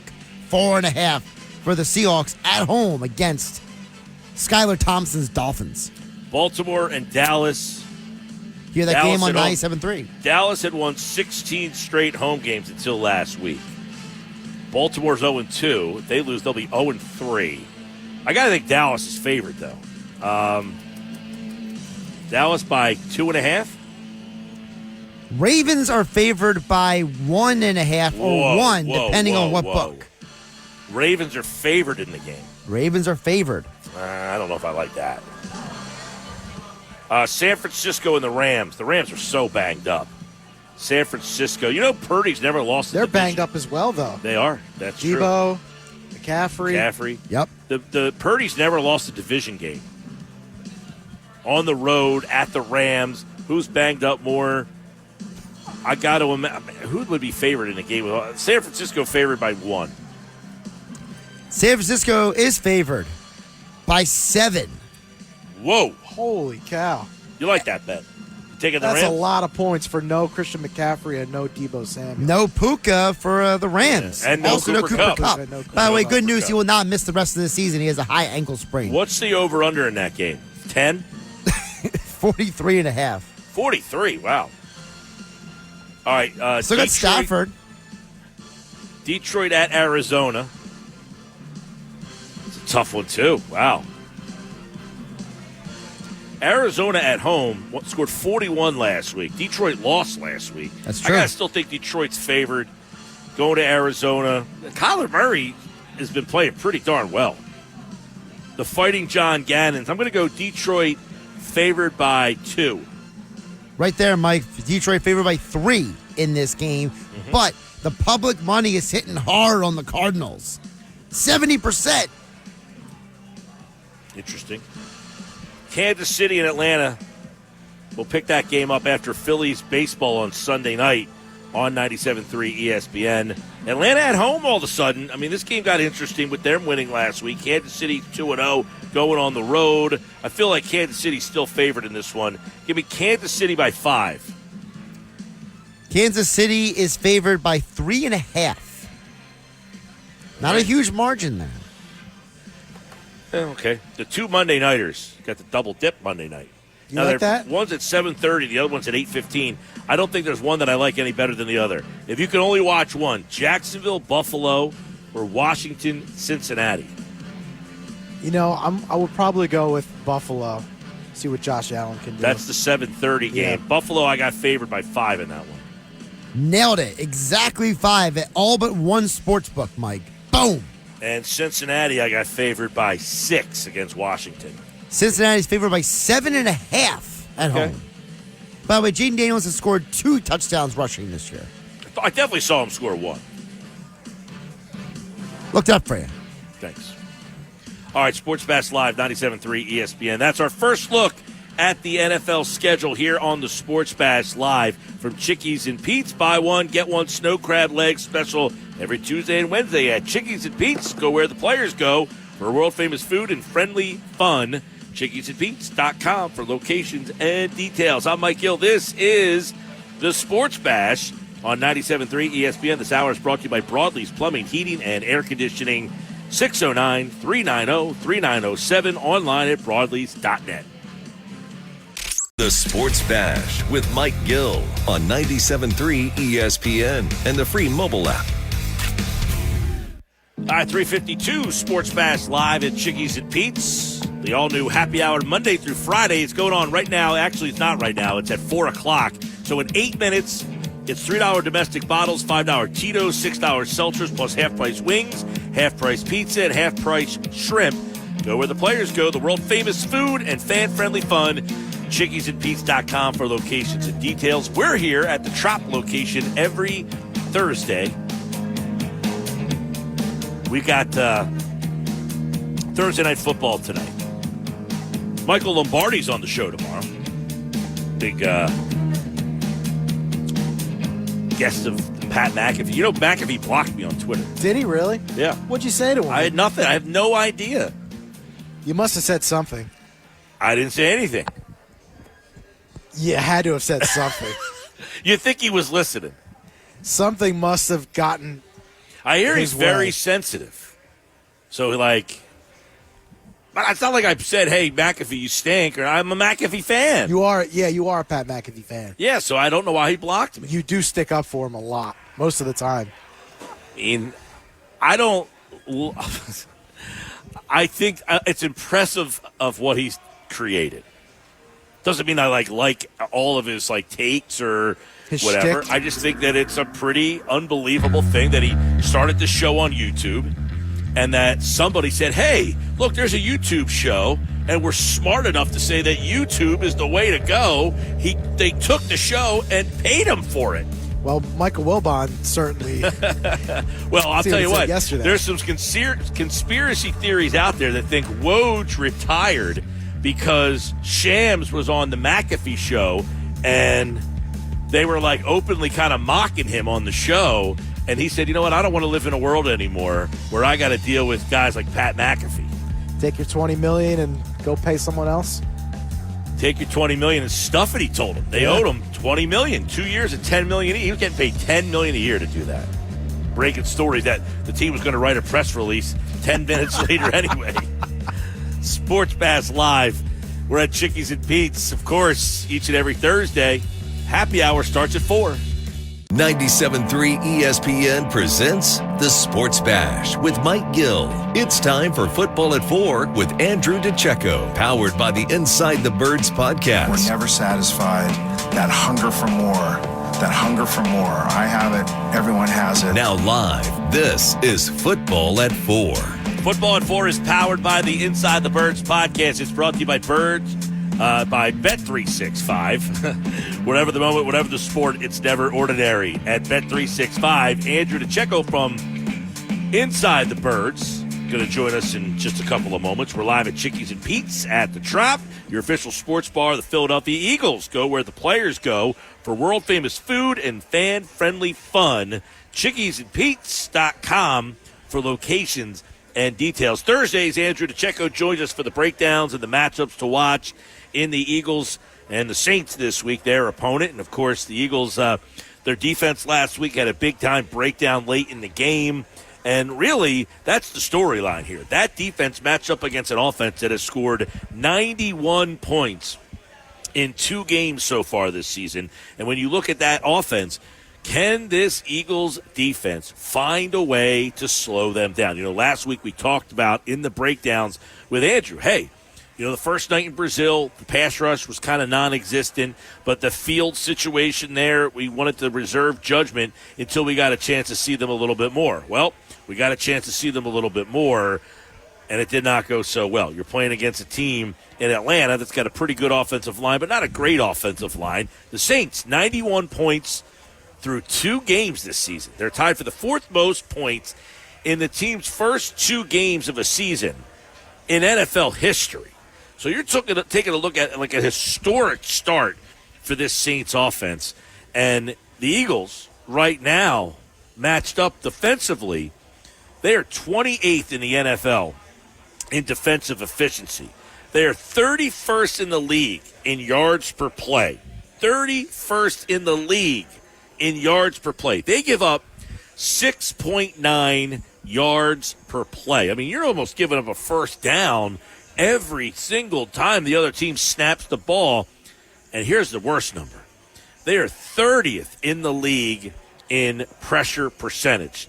They only get pressure less than a quarter of the time. Last season, they were 29th in defensive efficiency, and 24th in opponent's yards per play, and 30th in pressure percentage. So far this year, this Eagles defense has not improved one iota from the defense that Sean Desai had last season. So we got to take a look at that defensive side of the ball when we look at this matchup. That will be the first thing that we look at. Andrew DeCecco, by the way, football at 4 at 4:05. He'll be jumping on board, and we're going to ask him about that. The defense, you look at the Eagles' D. Their run defense against Alvin Kamara, how does that stack up? That's number one, because Vic Fangio said it today. Unless we do a better job against the run, our pressure is not going to get better. So what does Andrew DeCecco think about when he hears that? Number 2, the Eagles' pass rush against Derek Carr. Listen, I watched a lot of these Saints because I have Shaheed PG is on my fantasy team. By the way, he's been on my fantasy bench. That's a poor manager. I'll tell you why. He had 20 yards of reception last week. I'll tell you why he's been on my bench. He's playing this week, and I'll tell you why. Because my 3 starters are A.J. Brown. Hurt. Debo Samuel. Hurt. Puka Nacua. Hurt. There you go. So I have to play. You have to play him. Rashid Shaheed this week. So he's in. But I've been watching a lot of the Saints, and I saw them play against Dallas. They were at the game on TV because I'm not a red zone guy. You're not a red zone guy. No. Yeah, that's a tough one for me. You go red zone. When the Eagles aren't playing, I will go red zone. Yeah, see, no Eagles last week. I went Dallas Saints, and that game got out of hand. That was a blowout. So what'd you do in the second half of that game? Or really the second quarter of that game? Then you can go red zone. You can go red zone, I guess, but no, I think I either flipped over to the other game. Was there another game on at that time? Well, there was Giants Washington. Giants Washington. Jets on? Tennessee was on at the same time. Jets Tennessee. That was the game. I flipped over to Jets Tennessee. I'll go to NFL Network and watch their little NFL game day before Scott Hansen. Yeah. Wow. But I don't. Yes, I generally don't go red zone or NFL Network. But if I go in whatever game's on TV, I'll sit and watch the game even if it's a blowout. It is overstimulation sometimes. It's too much going on. It's too much going on. It's a lot. Yeah, I just can't get. I want to get into a game, so I got into the game last week. Even though it's a blowout, I said the Eagles play Dallas twice. I want to watch them closer, and they're playing the Saints next week. So I sat and kind of watched that game, and what I saw was a lot of awesome. They got really good play design. Some of the stuff they do is really cool. Some of the stuff they do is really creative. They hide a lot of stuff behind the line. They got a lot of movement going on back there. And what they do with Shaheed, it's going to be interesting when we talk to Andrew about how do they match up with him in the secondary. When you got a guy that fast, and he's not a big, fast guy. He's a guy that he does it down the seams. He does stuff where you got to find out where he is. Who's matching up with a guy like that? I mean, that, to me, is a matchup that is a big problem for me. We're going to talk to Andrew DeCecco from InsideTheBirds.com. Andrew, before you came on, I was talking about, we talk about the matchups with you on these Thursdays. There's a lot of matchups in this game that I don't really like on the surface. And the one that I was kind of talking about before you jumped on with us here is I watched that whole game last week. And I don't know who in this Eagles secondary is going to match up with Shaheed and what he does and how they get him open. That first matchup there is the Eagles and how they match up with this New Orleans pass game, which has been very explosive. Yeah, there really isn't anyone on the Eagles that's equipped to do that. If I had to guess, Mike, it would be Quinyon Mitchell is going to draw that assignment with Slay garnering Chris Olave in coverage. That's the way that I kind of draw it up. But the Saints can really spread you out, and they can really beat you in a multitude of ways. Obviously, Shaheed is an explosive downfield threat. That, to me, is where the game could be won. But I also don't like the matchup on the offensive line and the defensive line, considering the way the Eagles are playing right now on the defensive line. The Saints have one of the better offensive line units in the NFL through 2 weeks, so that's important for context. But Eric McCoy, Cesar Ruiz, Lucas Patrick, who came over from the Bears. They have Trevor Penning at right tackle, who I know a lot of folks were down on last year, but he's starting to seems like he's starting to come into his own. And then, of course, on the left side, they have Talise Fuaga, who is a first-round pick this past April from Oregon State. So they have a lot of pieces there, and the Eagles' defensive line is not playing with a ton of confidence right now. They're not getting off the ball very well. So if they weren't able to get home against the Falcons, well, this could be some tougher sledding. Yeah, good breakdown on that. That's the one that I look at. And you just said a couple things, but I want to go a little deeper. Obviously, the secondary matchup there, I love Olave. You mentioned Shaheed. But the pass game, how much more does it concern you? You talked about the offensive line, but the Eagles' pass rush, they're 30th in the league in pass rush efficiency. Not good. They're only getting pass pressure 24% of the time. This doesn't feel like the week where that's going to turn around. No, I don't think so, and that's troubling because, obviously, for Vic Fangio's defense to work, the pass rush has to get home where you at least have to pressure the quarterback and not allow them to stand back there and pick you apart in the intermediary levels, because in the past, whether it be Jonathan Gannon or even, of course, last season, teams have been able to do that when you're not able to get home. And you remember how many quarterbacks in consecutive weeks under Gannon were able to kind of pick you apart with a high efficiency. And to me, I think Derek Carr will be able to do that if you're not able to get pressure with Bryce Huff, if Josh Sweat can't get home, if Nolan Smith is invisible again. That's going to be a big-time problem. And I just don't see any evidence, at least on tape, that the Eagles are going to be able to break out of that funk. It's just not a good matchup. Andrew, do you feel that the pass rush is coming, or do you look at this personnel and say, I don't know where they will generate consistent pass rush this season?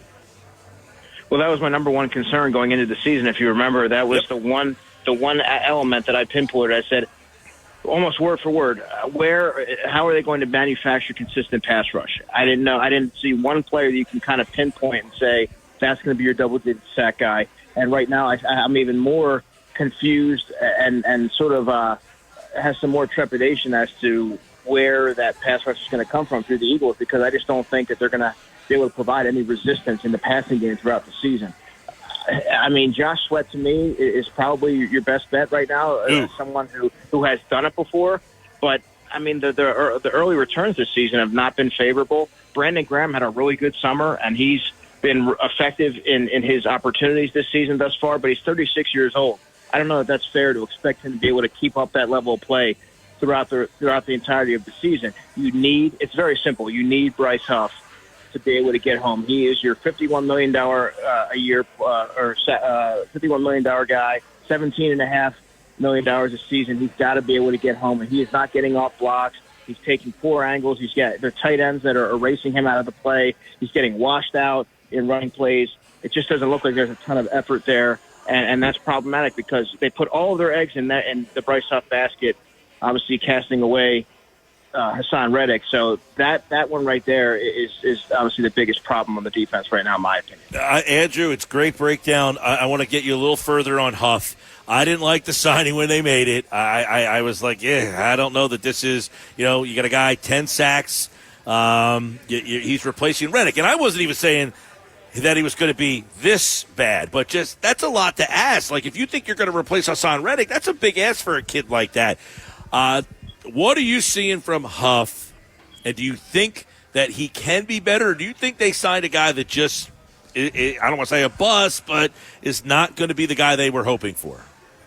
Well, I appreciate the way that you led that for the first part of your question, because it's hard for a lot of folks to appreciate the amount of pressure that's placed on a player when they have an immense amount of expectations placed on their shoulders, and they're replacing someone in Hassan Reddick who played 800-plus snaps the past 2 seasons and 70-plus, and he's beloved here in the city of Philadelphia. Yeah, he's well compensated. I get all that, but when you're not getting answers early and you're getting asked questions, or you're hearing that the general consensus is wondering whether or not you can play or be an every down player. I mean, I don't know that he was even ready for that, but to me, I haven't seen enough, Mike, for me to be able to see or gauge whether or not he can be that every down player. I think he's probably best used situationally, which obviously is not going to be the case here in Philadelphia given the way he's been compensated. But I just don't know that he has it in him to be a consistent 3-down player.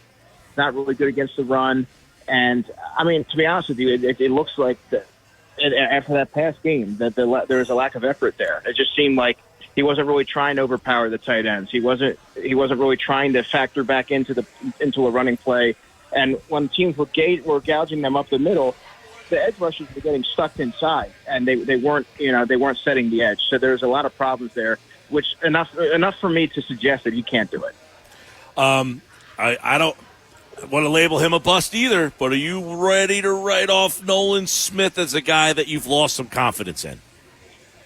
Well, I would be a hypocrite knowing how much of an advocate I've been for giving young players the opportunity to really grow into their role, and knowing that young players develop at different rates. And for Nolan Smith, he hasn't played a lot of football. He played 16% of the snaps last season, and this year the early returns have not been good. So I'm not going to sit here and tell you that I've seen spurts of optimism that should warrant some optimism. He has to play a lot better. But I still think I'm willing to give him another week or two before you start to have some concerns. For me, he needs reps. He also needs to get a little bit stronger. He's been able to win largely through athleticism. He's always been able to kind of elude the tackles, but he's really lacking in terms of hand usage. That's where, to me, he's most behind, and he's going to have to refine that area of his game if he wants to have any sort of success rushing the passer. But I'm still not ready to throw that label on him yet, Mike. I don't think that's fair to Nolan, but I will say that the clock is ticking. Andrew DeCecco, Football at 4 from the Inside the Birds podcast, InsideTheBirds.com. Looking at the matchups, yeah, I agree with you. I've been disappointed in Nolan. I don't want to label him a bust yet or write him off, but you're looking for where can you manufacture pass rush in-house. So far, you're looking around and saying, I don't know that I can find anything in-house here, but the guy on defense that maybe – go ahead. Maybe could get some linebackers going. Obviously, that's not a viable long-term solution, but Devin White is an exceptional blitzer. For me, if it were me making the call, I would have Devin White active this week, knowing that he can blitz, he has some athleticism. Maybe you try to switch things up, depending on how you decide to use Zach Vaughn. Zach Vaughn has been an edge rusher before. He has 2 sacks. Maybe if you're really trying to reach deep in your bag of tricks, you try to throw something at him off the edge with a Zach Vaughn, or send a Kobe up the middle, or try to do things like that, because whatever they're doing right now, Mike, is just not working. So I think when you have those 3 linebackers that I mentioned, they can rush the passer and can affect the play in that way, it's something worth exploring. Okay, that'll be something. We'll see. One other guy on defense before we flip over to the offensive side of the ball, Andrew. Jalen Carter, disappointment. Our team's, paying more attention to him. How would you kind of look at the first 2 games for a guy who a lot of people looked at and said, man, what a great start to the season he had last year. Then we looked at it and said, what happened to him? And now through 2 games, you're starting to scratch your head and say, what's going on here?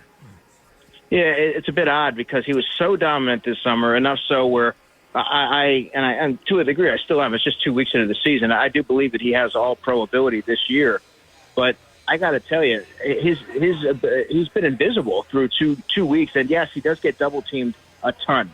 But you'd like to see a little bit more of an impact, especially when teams are really just running roughshod on you in the running game, and you're not really able to generate any sort of pressure in the passing game or move quarterbacks off their spots, or at least flash in some capacity. We haven't seen that.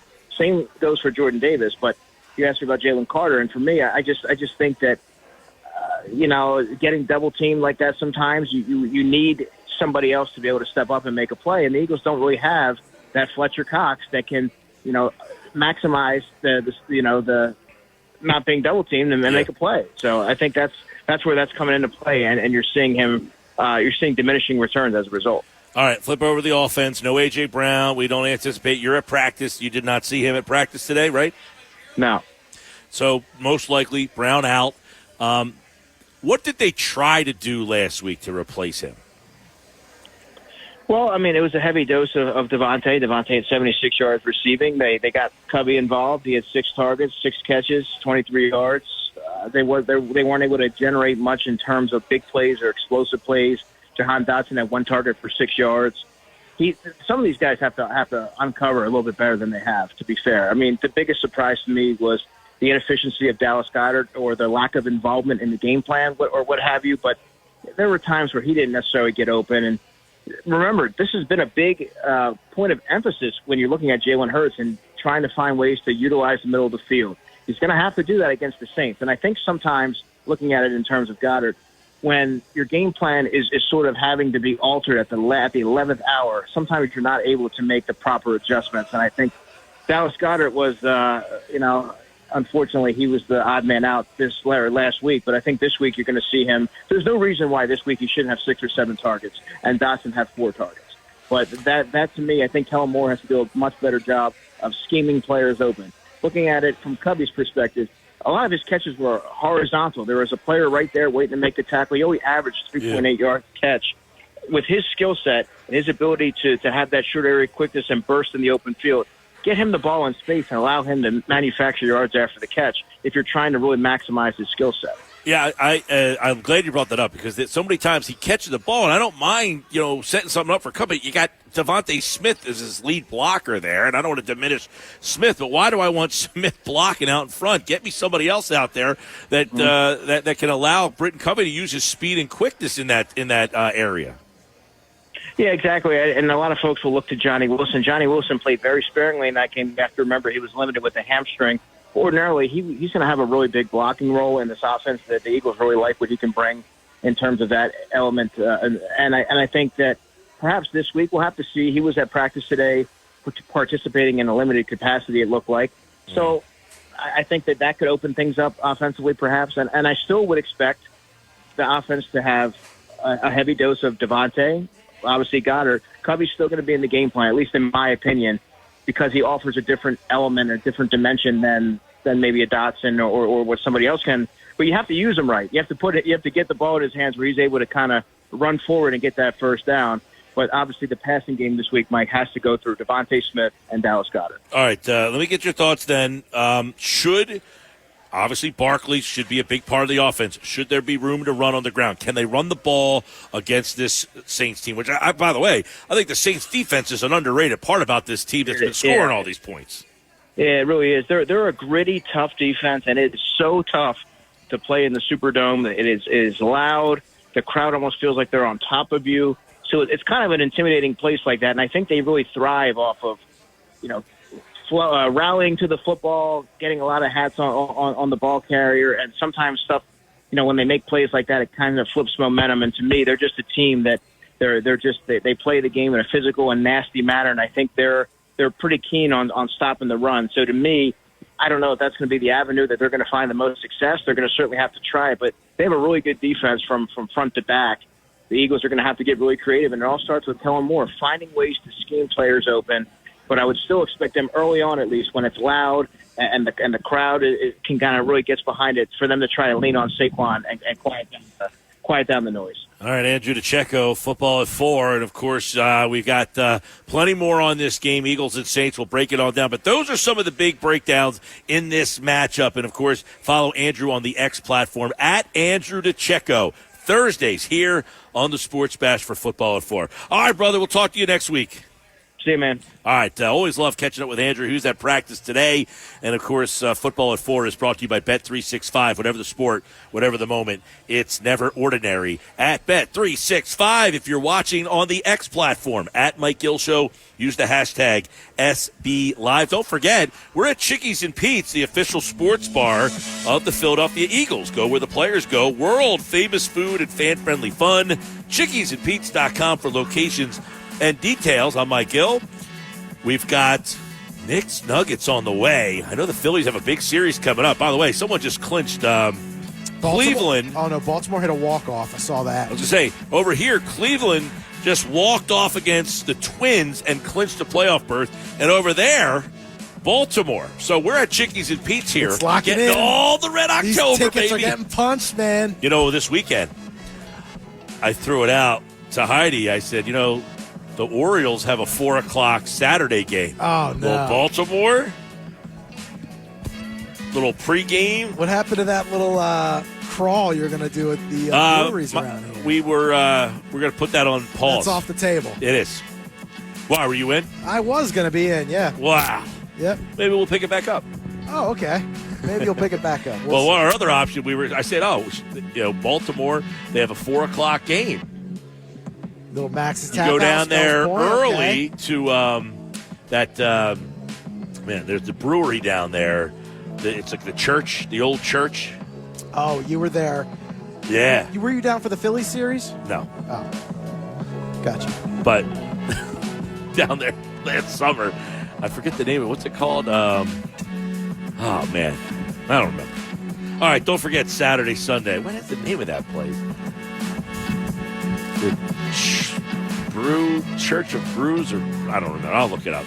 Saturday and Sunday, your home for the Phillies and Mets series is 97.3 ESPN. Check us out Saturday and Sunday for that. We'll have Eagles on at 1, Phillies on at 7 o'clock for the Sunday night baseball game. You got Eagles and Phillies right here on 97.3 ESPN. All right, when we come back, it's another edition of Knicks Nuggets here on the Sports Bash. By the way, lineup is out for the Phils. Schwarber, Turner, Harper. Bohm is back in the 4-hole. Castellanos, Stott, Real Muto, Marsh, and Cal Stevenson gets the start in center field. Man, is Cal Stevenson going to make the playoff roster? I think so. Wow. I think it's looking like that, right? He's getting a lot of playing time, I'll tell you that. He is getting a lot of playing time. Audition for him. This hour of the Sports Bash is brought to you by Jersey Cow, a great place for the family to hang out and eat ice cream. Jersey Cow, Northfield, Brigantine. They're open every day from noon to 10 at both locations. Ice cream is a year-round thing at Jersey Cow. We're live at Chickies and Pete's at the Tropicana in Atlantic City. Don't forget, they've got Bourbon and Cigars happening October 17th with pre-sale tickets. They're $60 right now and $75 at the door. For details, check out chickiesandpete's.com. You're listening to with Mike Gill. And it just keeps getting better. On 97.3 ESPN and the 97.3 ESPN free mobile app. At 4:31, Sports Bash live at Chickies and Pete's here at the Tropicana in Atlantic City. Chickens and Pete's, buy one, get one snow crab leg special every Tuesday and Wednesday at Chickies and Pete's. Go where the players go. World famous food and fan-friendly fun. Chickiesandpete's.com for locations and details. Time for Knicks Nuggets here on the Sports Bash Live on 97.3 ESPN. Nick Earnshaw is host of the Shift podcast and, of course, the producer of the Locker Room Weekends on 97.3 ESPN. He joins us now with a look at the Nuggets today. What is in this? How many pack of Nuggets we got today? Oh, we got 4. We got 4-pack today. Oh, 4-pack. All right. 4-pack today. All right. Nugget number 1. Mike, I have to address it last night. Estevez, he blew the game. All right. It's fine. It's fine. I'm still an Estevez supporter. We heard about it in the update today, in the question of the day. You might, have to go back and forth between Hoffman and Thompson. He's done this before, though, with relievers, but I still think Estevez is the guy as the closer. The problem is he's walked more guys since he's gotten here. He has had 6 walks in 19 innings with the Phillies, 5 walks in 34 innings with the Angels. So he's walking more guys, harder contact since he's gotten here. Mike, I know Estevez, he didn't look great last night. No, no, he didn't. And I was not overly excited about getting Estevez. Now, I acknowledge that having another arm in that bullpen, but it wasn't the lockdown, shutdown guy that everybody was hoping for. And I kept saying that, hey, you're going to get a guy here. He's good, but he's not going to be a lockdown, shutdown guy. But I will say, Rob Thompson said the other night, hey, we think we have 4 or 5 guys, so I will say I think he would be open to mixing and matching. I don't know that Estevez is definitely locked in like Kimbrel was last year. Yeah, I don't think that's the case. I don't think he's totally locked in. He's kind of the guy, but also we might go with someone else depending on the situation. That's kind of where they're at. He is not the bona fide closer. He is not the guy they're going to him no matter what. That's kind of evident. He's blown 2 saves with the Phillies since he's been here. I thought he was going to get out of that last night. I mean, he threw 98, bang, bang, bang, and struck that guy out. I thought he was going to, I thought he was going to dig down and figure out a way to get out of it. Then he walks the guy. 3-2, he walks the guy. And then, so did you see what happened last night? There was some confusion as to what happened. So apparently the guy never touched one of the bases. But if there was 2 outs in the game, then that would have been a factor. But since there was only 1 out, it wasn't a factor. But the Phillies were saying that he never touched the bag. Now, on the broadcast, they were saying that the guy definitely touched first base, but I guess the guy from first never touched second. Second, yeah. Right. And they were saying, okay, even if he didn't, that's an out, but now there's only 2 outs. But if there was 2 outs and that happened, then he would have been out, and then the game would have continued. But that's what the confusion was last night. Yeah, listen, just going back to Estevez, though. The leadoff triple kills you. Yeah, it kills you. And, he's been giving up a lot of contact. That's just who he is. He's not a big strikeout guy overall. He's been getting I think I remember deep telling you this back when they were thinking about this trade. I still have confidence in the guy. He's still pitched well. He's gotten out of jams before.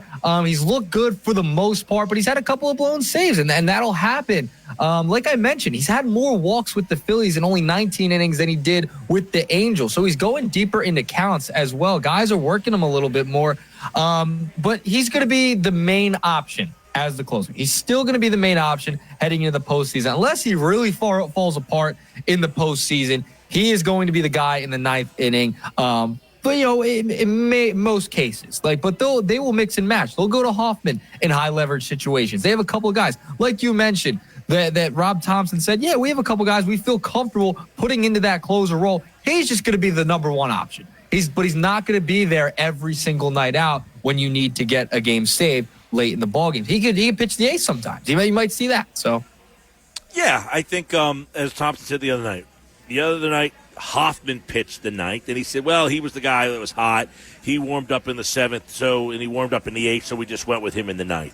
You could see moments like that where in the playoffs, if the starting pitcher goes into the 7th inning, who gets the 8th, who gets the 9th, it could be matchup-based, all that kind of stuff. But, Estevez, I didn't think they were getting a lockdown closer, so I'm not all that surprised. I know you're not surprised at the Estevez. I'd like to be there with you, man. I just speak the truth. I don't like to get too overconfident, and I don't like to get too gloom and doom. Usually, these things are somewhere in the middle. Yeah, it'll meet in the middle for sure. He's a guy that they're going to definitely need to not fall apart in the back end of games like Craig Kimbrel did last year. All right, moving along. I hated Kimbrel last year, by the way. I hated it. It was brutal. That's why he's getting DFA'd this year. He's done. He's cooked. I will say, by the way, Bobby just chimed in on the text board. He said, Kerkering, our future closer. If you remember, this is going... You wanted Kerkering. You wanted Kerkering to close at the beginning of the year. I wanted Kerkering to close at the beginning of the year, and I thought... that, by the way, he might be having the best September of a relief pitcher that I've ever seen. I mean, he's just lockdown dominant every single time he pitches. But if you remember, I think I was here last year. I think I was here when we were discussing this last year, and I was saying, I think the Phillies should have now I know that Kerkering in spring training was hurt, so this might have knocked some things off the course. But I thought that the smart move for them would have had Kerkering close from day one, April, May, June, and let him kind of gain confidence as the year goes on in closing games out, and that by the end of the year, to me, and I've been saying this since last year, I saw this kid pitch, and the first time I saw this kid, I said, now this guy's got stuff. His stuff is on a different level, dude. These other guys, yeah, they're good. They throw hard. That's cute. This guy's got, like, ridiculous stuff. And I think Kerkering has the best stuff in that bullpen. And I've been saying it all year. And you look at this kid pitch now, he's got clean innings every time he pitches. It's ridiculous. He's so good right now. Yeah, Kerkering's been really good as of late. You know, with the sweeper, it's filthy. You know, we want him to use his fastball a little bit more. That was kind of the struggle he had early on in the season after coming off the injury. He had some timeouts where he was leaning on the sweeper too much and missing spots. But lately, he has been locked down. I think at some point he will be the closer. I think so. Just not yet. I don't think he's there yet. And if he started the year, if he wasn't hurt to start the season, if you put him into that role, he could have grown into that role, matured throughout the year. That's just not the case in how it played out this season. But I think down the line, Kerkering, he's going to be a huge part of this back into the bullpen for the Phillies. He's going to be closing games out. You might even see him close out a game in the playoffs. You never know what Rob Thompson's going to do. He could, feel a matchup out and say, I want Kerkering in the ninth. We'll see how Rob Thompson plays it out. But Estevez and I think Hoffman will be the two main culprits in the ninth. So far in September, 8 games, 0 runs, 7 innings, 10 strikeouts, 1 walk. Solid. I mean, in August, that's solid. And in August, in 11 games, he had a 2.38 ERA. He threw 11 innings and had 15 strikeouts. So the walks are way down. The strikeouts are up. In August and September, his ERA, I mean, he has 0 ERA in September, and in August, 2.38. In June, he had a 1.59, and in May, he had a 2.13. The only month he had a little struggle was July, where he had a 4.09 ERA. But other than that, this guy's been awesome. He's been great, and you need that out of your young pitcher. 23 years old, Mike, only 23, heading into his second postseason. Has that postseason experience from last year. Going to need to carry it over into this season. All right. Nugget number 2. Taijuan Walker starts tonight. Alec Boehm's back in the 4 spot as well in the lineup. But here's the thing, Mike. They're going to clinch very soon, probably against the Mets. How would you feel? Now, the Phillies are going to be on national television for the most part this weekend. 3 out of 4 games, I believe, heading into the weekend against the Mets. Every game but Saturday. Yeah. How would you feel if the Phillies clinched on Apple TV? And clinched the division and won it on Apple TV. Because one of those games is on Apple TV. We know how much we love the streaming services. It's funny you say that. Okay, so we're at Chickies and Pete's today at Tropicana, and we just watched the Twins-Guardians game. We just watched the Guardians clinch over there. And then on the other TV, we got Baltimore, and they just clinched over here. So we're getting to watch all the games. Tomorrow, you're saying Apple TV... There's a possibility that if you're a Chickies, I don't know if they have Apple TV. I don't know how that works here. That I got to check with somebody that they could do the celebration. Yeah, that's weak sauce. I mean, I have Apple Plus now. I did get it, and I got it to watch a Phillies game. They got me. I did the 7-day free trial, and then I haven't gotten rid of it. So you still have it. So you'll be fine. But, for the majority of people out there, they might not be able to tune in to see the Phillies win the division for the first time since, 2011? It's been, 13, 14 years at this point? Can I do math? I guess not. But it's 13 years since 2011. My goodness. To have it on a streaming platform, not have your normal broadcasters, Kruk, T-Mac in the booth. Oh, it's brutal. I think they said... if it's a clinching situation that NBC Philadelphia is going to do pre- and post-game and allow you to try to get in the locker room and that kind of stuff. Yeah, I think they're going to have to. I think they are doing pre-game and post-game for those national televised games, but just not even during the game. You don't even get the last out, not the call, nothing. It stinks. Tonight you got Fox. Yep. Tomorrow you got Apple Plus. Saturday, it's on NBC Philadelphia. And Sunday, you got ESPN Sunday Night Baseball. Yeah, I prefer them to clinch it on Saturday. That'd be nice. Let's a 4 o'clock afternoon game. No, let's move it to Saturday, and let's clinch on Saturday. Yo, okay? by the way, if you're the Phillies, you got a 4 o'clock afternoon game. So you clinch that game, you get done around 7. Yeah. You got the whole night to go out and have a little fun. And then you don't play again until Sunday night baseball, and you've already clinched. That's the ideal night, Mike. That's clearly the ideal night.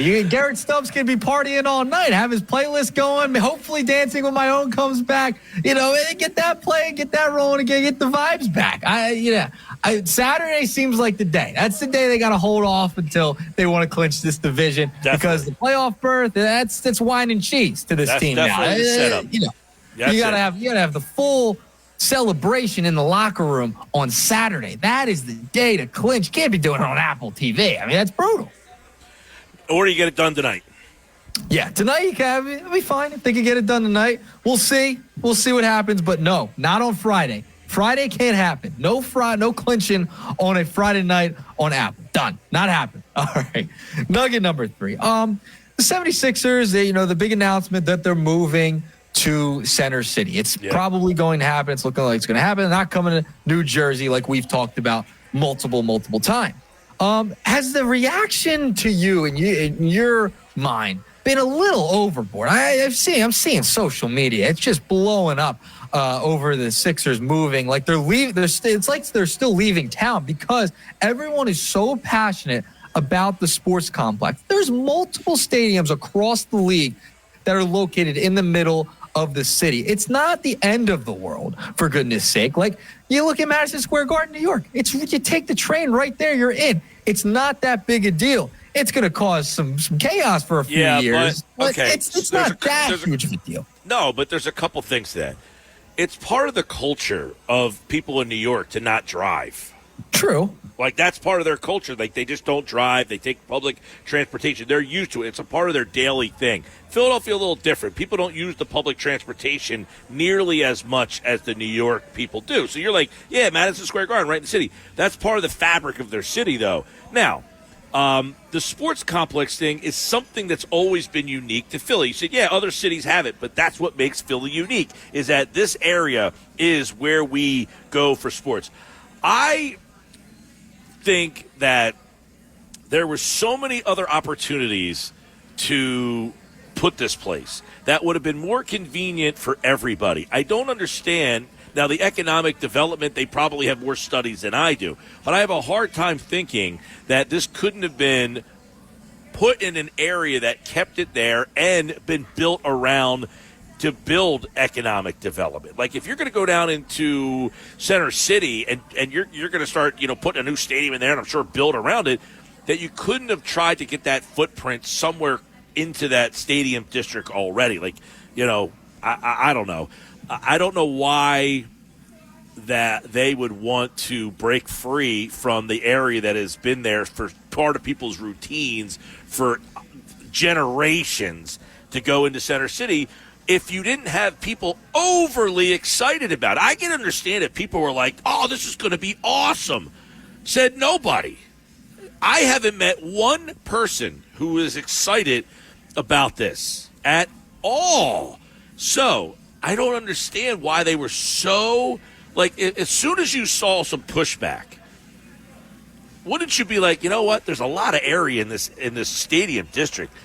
Let's go do some more research down there and see if we can figure this out. Like, let's go and see if we can find something. I get it. Like, there's not a lot of people that live down there. It's a lot of empty warehouses, yada, yada, yada. But you develop it. You build it up. You do something to make people want to go hang out there. I don't know. To me, I just feel like not enough people were excited about this stadium to be so insistent that that's the spot. Yeah, I think it's just been a little bit much of an overreaction to having in the city. I think it'll be fine. I think people will get used to it at some point. I think all of us, though, wanted it to stay down at the sports complex. Because you're right, it's unique to Philadelphia. We have a sports complex down there.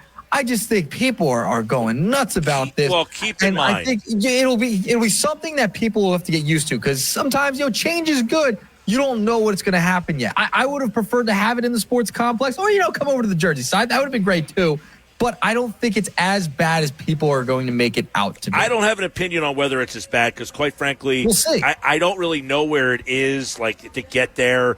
I hate going over the Ben Franklin. I can tell you that much. So anything that brings me over Ben Franklin, that's a strike one. Two, I don't want to park in the city. I don't want to have to try to park in a garage and walk. I don't want that. It's inconvenient. I don't want it. To me, you had a convenient spot. You had other areas in the same area that are open for development and are more convenient. You got to keep in mind, there's a lot of people that come over that bridge every single night to go to those games. Yep. So, fine. The people in Philly, they can take public transportation and get out and walk. What about everybody from Burlington, Camden, Gloucester, Atlantic, Cape May, Mercer counties that drive in? I'm not even counting the Delaware people. They got to go over the Ben Franklin and try to find a place to put their car and park and go to the stadium. I don't feel there was enough people passionate that said, man, we really want a stadium in the downtown area for the Sixers to push that hard for it. Yeah, it wasn't like the most popular thing, right? Because you would have, if people wanted it, like if they were to build a brand new stadium in the sports complex, I feel like it would have been overwhelming support for that. Like, okay, you don't want to be renters anymore. You want to own your own building. Fine, no problem with that. Complex. I got no problem with them wanting their own building. None.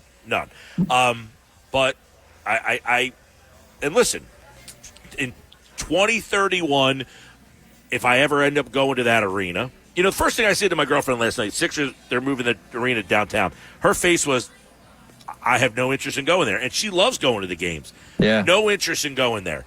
I don't feel like anybody is all that excited about going into the downtown. Like, Philadelphia is just one of those cities like you don't think of, man, I want to go to downtown Philly and go, like, hang out. Like, for whatever reason. I could be wrong about that. I'd never have been like, let's go hang out in the city and, like, go downtown and go, like, bar hopping or whatever. Well, see, I'm the opposite. See, I do go downtown. Like, I will go to Center City to hang out. So I think they're trying to make that a spot again. So I think that's kind of the idea with this whole thing. Maybe trying to And as I said, by the way, though, as I said yesterday, I'm also 47 years old.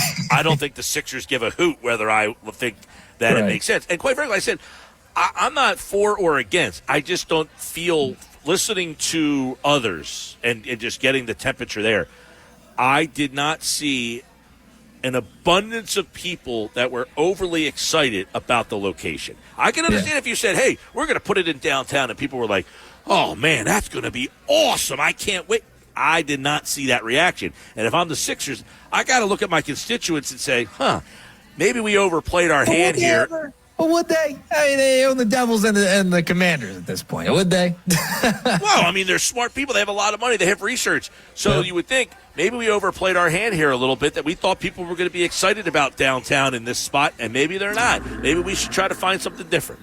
Yep. Well, that's it. I had 4 for you. Listen, I won't be here tomorrow. I'm headed to the game. Hopefully I break my streak of losing to go into Philadelphia sporting events. I'll be in New Orleans for the Eagles. Wow, look at that. I did not know you're going to New Orleans, huh? Forgot about that. I did know. Now that you tell me that, I did know. Going to New Orleans. Don't go past Bourbon Street. I won't. I've been advised. That's my tip. Don't go past Bourbon Street. All right, those are Knicks Nuggets here on the Sports Bash Live, 97.3 ESPN. Sports Bash is live at Chickies and Pete's. The all-new happy hour is started right now till 6 o'clock. $3 domestic bottles, $5 Tito's, $6 seltzers, plus half-price wings, half-price pizza, half-price shrimp. Go to where the players go, the world-famous food and fan-friendly fun. ChickiesandPete's.com for locations and details. Don't forget tonight, listen to the Patriots and the Jets, only on 97.3 ESPN. This is the Sports Bash with Mike Gill on 97.3 ESPN and the 97.3 ESPN free mobile app. Now live from inside the Ocean Casino Resort Studio, here's Mike Gill. All right, final hour of the show. Sports Bash is live at Chickies and Pete's, Tropicana.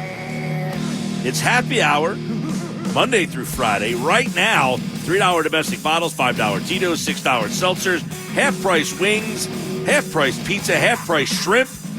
Go where the players go. The world-famous food and fan-friendly fun, chickiesandpete's.com for locations and details. Sports Bash is live every Thursday at Chickies and Pete's. Next Thursday, actually, will be in Egg Harbor Township. So if you're in the EHT area, you want to stop out, we'll be there tomorrow. Casey Joyner's here. One thought every game. It's brought to you by Cooper University Healthcare. They're doing something extraordinary for families down the shore at Cooper University Healthcare. Here he is. One thought every game.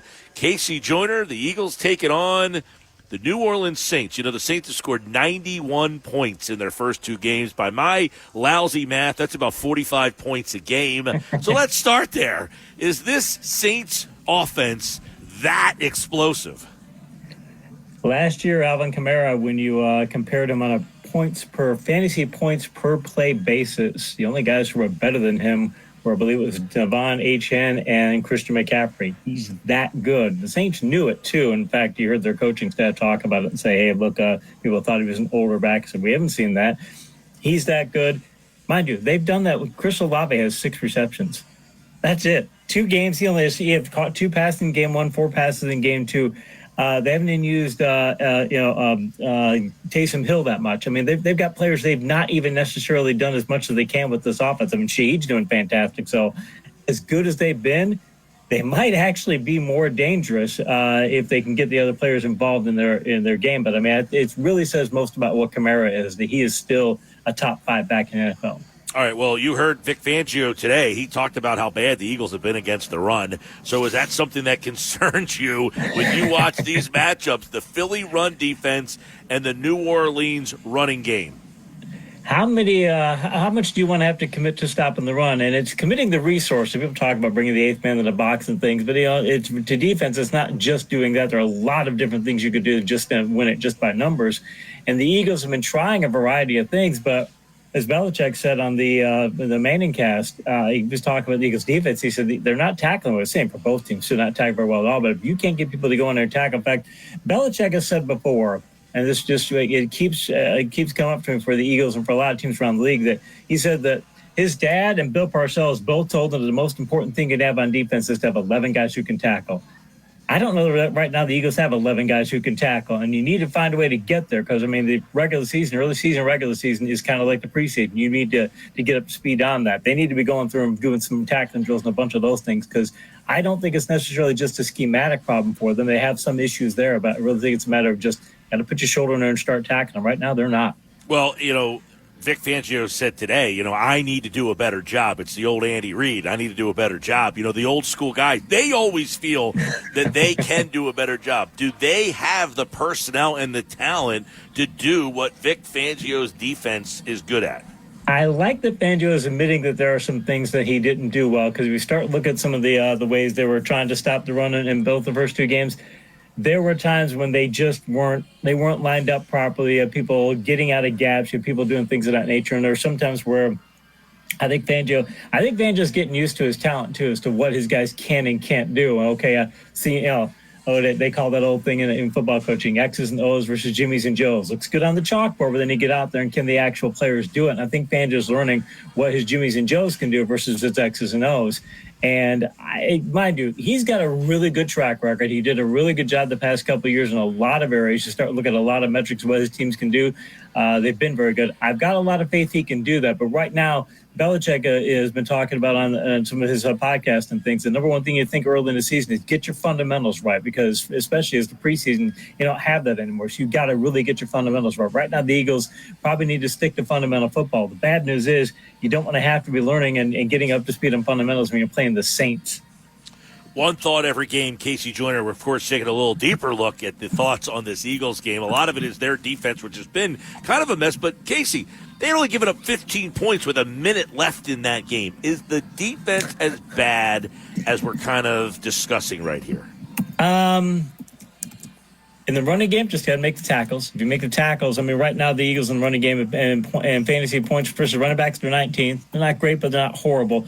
I worry if I had to say, funny thing is, They're 28th in sack percentage right now, too. So you think, okay, Eagles can't rush the passer. But when we look at pressure percentage, pass pressure percentage, they're doing really well in that. Almost 40% of the time they're getting pass pressure, and they're blitzing some, 27.9% of the time per True Media. They're blitzing some, but they're getting a lot of pass pressures. They're not quite getting the sacks. They're having some issues in play calling and run. Fangio will fix those, but they're just not making tackles. You can correct that if you just make the tackles. They're pass blocking really well sack-wise. They're not pass blocking pass pressure rate-wise. So, I mean, I don't think right now they're playing to their talent level, and that's on both the players and the coaches. But do I worry about the fact that this team has strong playoff caliber, potential Super Bowl caliber talent? No, I don't worry about that yet, but you got to start playing to that talent level, and they really haven't done that. All right, flip over. No A.J. Brown. You say no Brown, no problem. That wouldn't apply here. No Brown, big problems. What was the problem moving forward if Brown doesn't play in this game against this Saints defense? I think that Hurts got used to the fact, look, when you've got personnel like Brown and Smith, you've got these great receivers, and you've got Goddard.